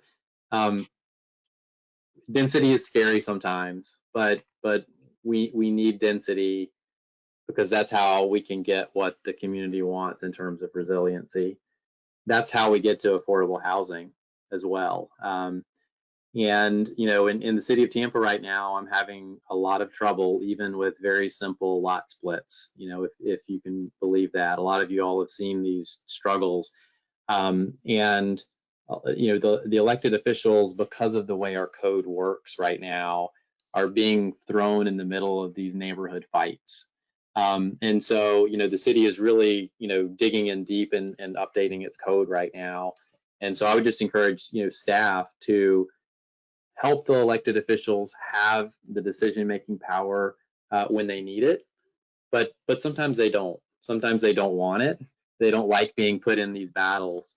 And if the community has an idea of where we're headed as a city in 5 or 10 years in terms of density, as we inch there, it gets a lot easier rather than trying to flip the switch overnight like some communities have done. And you know, I don't think in Tampa anytime soon we're going to see doing away with single family zoning, and you know, like some communities are trying out. So you know, I think that the more we can provide ourselves with tools so that we're setting community expectations, the better off we'll be to get there. So Jake, I'm hearing, so when I hear that, right, I hear, you know, shared inclusive vision, right? One that the entire community can hold so that everyone has an idea of the direction we're moving and where certain things might go for the future and how things might change or look in the future. Do you think that that's something that we're currently missing and that we should be working towards? And you know, I'll open that one up to everyone, and then we'll go to, and we'll see what questions we get from our audience. Yeah, just to kick things off, I think we do. Sometimes, I mean, I think that we need input from everyone, but at the end of the day, we also have to make decisions. And I think the leaders in the community have to be willing to step up and say, this is the right thing to do. Here's where we need to go, and get people to follow them. You know, we can't always make everyone happy. And so that's just, you know, I guess the unfortunate reality sometimes. But, you know, I think we need leaders who are willing to step up and say, here's why this is good for the community as a part of the process. We do not have any questions at this point. There's nothing in the, if someone wants to type something in the question box, we'll take it. Or if you have a question, raise your hand. We can move it there. But I think our time and our attendance is kind of caught up. We've gone from 200 people at a peak down to about 125 people. So I think our audience has picked up on what they needed. Chris, I do have a question that came in. So someone, this is from Sarah Edwards. She lives on Davis Island, where people are buying double and triple lots to build huge mansions. I don't think the message has gotten through. How do we educate and bring them along? Who wants to take that one? I was going to bring up a point strictly from a property point. I won't get to Davis Island and Mansion specifically, but waterfront assets and specific parcels, because that's my perspective that I can share, is we're already incentivized by in financing and insurance, and especially in the last 12 months, even arguably 24 months, to comply with sea level rise and account for sea level rise. So I think what the role for government going forward is to really promote connectivity to the communities around it and opportunities to improve infrastructure, opportunities to improve public access, opportunities to promote water quality by installing the right infrastructure. I think that's the role to couple with the community where the City of Tampa and other governments can focus.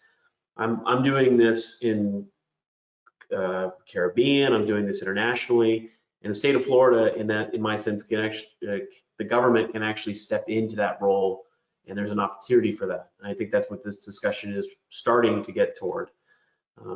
I'll be quiet and let the rest contribute to such accordingly. Those are good points, Chris. I think water quality issues are something that affect all of us, whether we're on the coastline or not. And so it's a piece where, you know, we can see that throughout. And Daniel, maybe you have some things to add to that as well. Well, definitely water quality is a key component, as I hit on earlier. I think looking at ways to reduce runoff to the bay and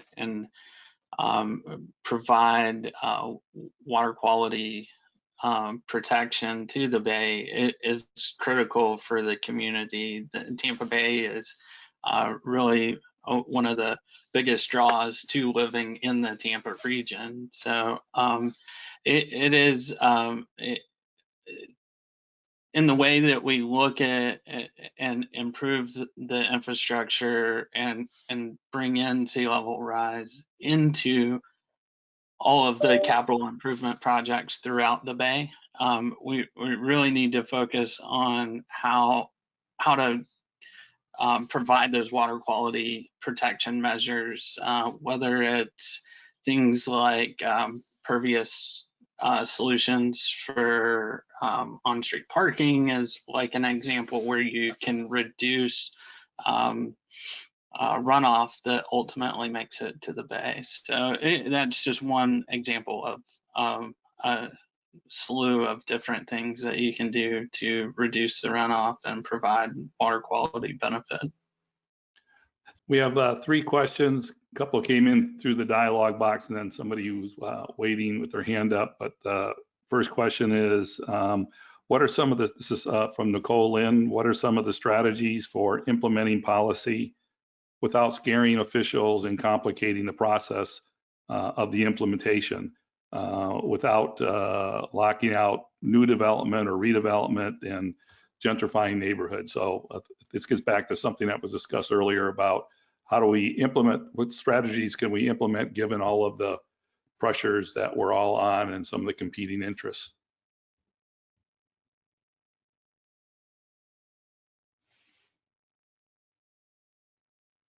Anyone? Go ahead, Jennifer. Very carefully. I you know, there's no question, and hey, Nicole, it's going to be a challenge, but I think the first step is getting people who are elected officials to agree that the conversation is worth having and setting aside maybe their personal politics or their political agendas, and maybe their priorities for policy change, and rolling up their sleeves and just sitting down and saying, okay, this is important to the community, and lean in. That's, I think, the major first step. And whether that be the City of Tampa, the City Council members, I've been saying this for a long time. I can't believe that the City Council and the County Commission don't talk to one another on a regular basis. They literally talk about the exact opposite things. You know, the city doesn't want the density, the county doesn't want the density, nobody wants the density, but the density is here. And I think that that conversation has to take place, and everyone has to at least lean in and agree that this is a conversation worth having and a conversation worth bringing solution to. Good. And this is another question that's kind of related to that. Susan Glickman asked, how can we avoid making the situation worse?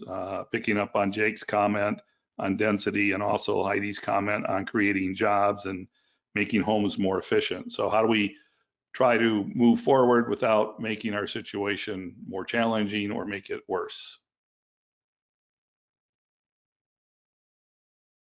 Jake will probably have more on this, but I'll just kick it off. I think we have to listen to the professionals. You know, oftentimes when you're an elected official, you make decisions, and you know this, you're well-intentioned, but you do have those competing interests. You do have the residents who live in the community, live in the neighborhood, and their impact, and you understand that perspective, and you empathize with them. And then you listen to your engineers or your transportation experts or whatever the case is, and they have a different perspective. And if there's two competing interests, you are caught in the middle, and it is up to you to make that decision. So I do think that you have to start making sure that it is based in science, it is based in sound legal footing, instead of not necessarily equally weighing what is good for one particular neighborhood versus the community as a whole. But you have to start somewhere. And we as citizens need to start paying more attention to what's going on and hold people accountable.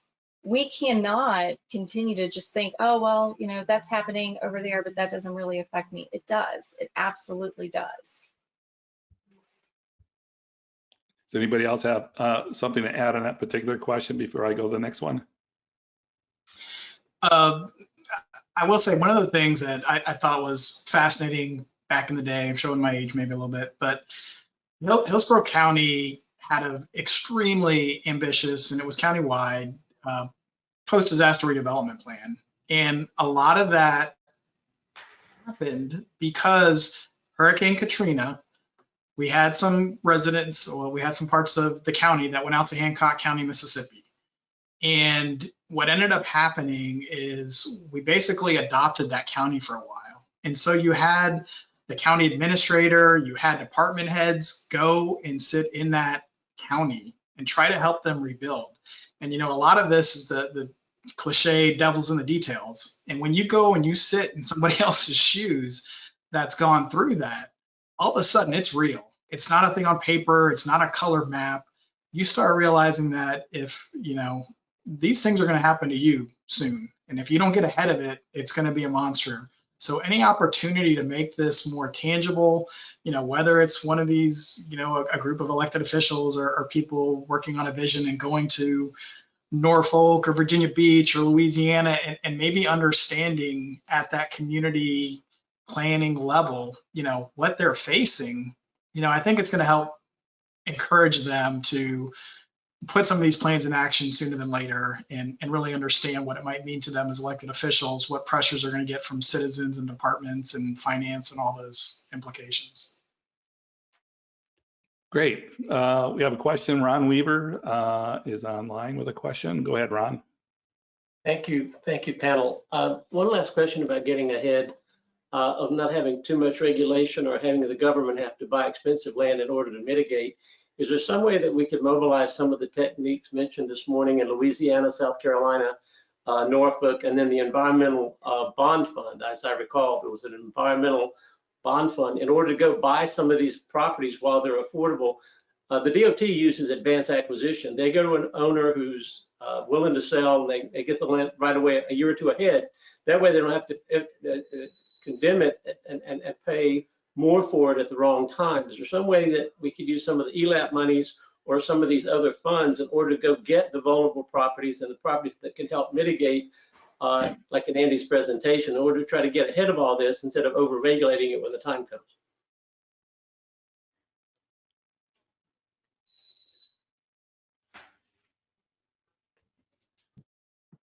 Anyone got ideas for that one? You might have stumped the panel, Ron. So this is Heidi, and I'll start, but others please add. I think that's a great approach, right? And I think different funding sources can be looked at for that. If there are, land conservation acquisition type funding streams, look at those. Environmental impact bonds or resilience bonds is something that's gaining attention and are starting to be used. We heard about the one in Virginia that just started last month. So that's certainly a possibility as well. So you look for all the different funding sources just as you look for any resilience investment. Yeah. Heidi, I think those are really good points. And, I would add that having a plan in place and a vision for how we do this will make it easier to be able to strategically acquire areas that might be necessary in the process, so that it's not ad hoc or haphazard, or that we're putting the cart before the horse, but using our time wisely in the time that we have now to really create a good plan so that we know exactly how to move forward in the future to best reduce our risk overall, and to maintain the quality of life that we have, and being able to build equity into that process, and into the future prosperity for the community as a whole. Okay, I don't see, does somebody else want to add one last comment? Oh, yeah, this is Jake. Just one last comment to Ron's question. There was, in one of the presentations earlier, I forget which one, there was a mention of rolling easements, and this concept that some governments have used this and is starting to be used more regularly in South Florida. Not necessarily an easement, but sometimes you see it as an option where the government is going in and negotiating with folks who own vulnerable lands. It's a lot easier for people to work with the government and say, sure, when I die or in 20 years down the road, yes, I'll allow you to purchase this property for me, or to purchase this easement now for future protection. It's a lot easier for people to get comfortable with that concept, and than some of the other less palatable acquisition methods. So I think it's definitely something that should be considered. I would only second the comment you made, Jake, that there has to be, or should be, a mechanism for which public lands to be acquired. There are waterfront assets that I won't touch because of just frankly a lot of risk for sea level rise, that ideally would be publicly held in a trust of some sort, so that another person doesn't take advantage of the regulations and put something there that is a capital investment that has to be accounted for in the future. Okay, I think we've hit our time limit for the forum. I want to thank everyone for participating, especially the 6 of you who hung out at the end for the industry forum. There was a lot of great comments. And I just have one last slide to close everything out. Thanks, everyone. You were awesome. And I know we had some tough questions, so I really appreciate it. Thank you. I've enjoyed it today. Learned a lot. Okay, again, I want to thank all of our panelists and our speakers for participating for today. This was, again, sort of a kickoff of a continuing dialogue as we move forward. Our next steps, Brian and his team are going to complete the analysis of the regulatory options. We do have 2 planned community meetings as an update. One of them may be a city council workshop. We're trying to get that scheduled. We do have to finish the project contractually before the end of April, so it's just getting the right information scheduled. But there'll be at least 2 opportunities to reach out to the community and provide some updates. We are going to produce much of our project is related to the development regulations and regulating new development, but we are going to produce a best practice report for existing development for those homeowners that will be affected for sea level rise and want to know what can they do to their property over time to help mitigate. And I mentioned the final recommendations in the report need to be done by the end of April. So this closes our presentation. It will be uploaded, we'll have a recording, it'll be uploaded to the city planning website within the next week. And I want to thank, again, all of those that participated in the webinar itself, and then all of those that attended the webinar. Thank you very much.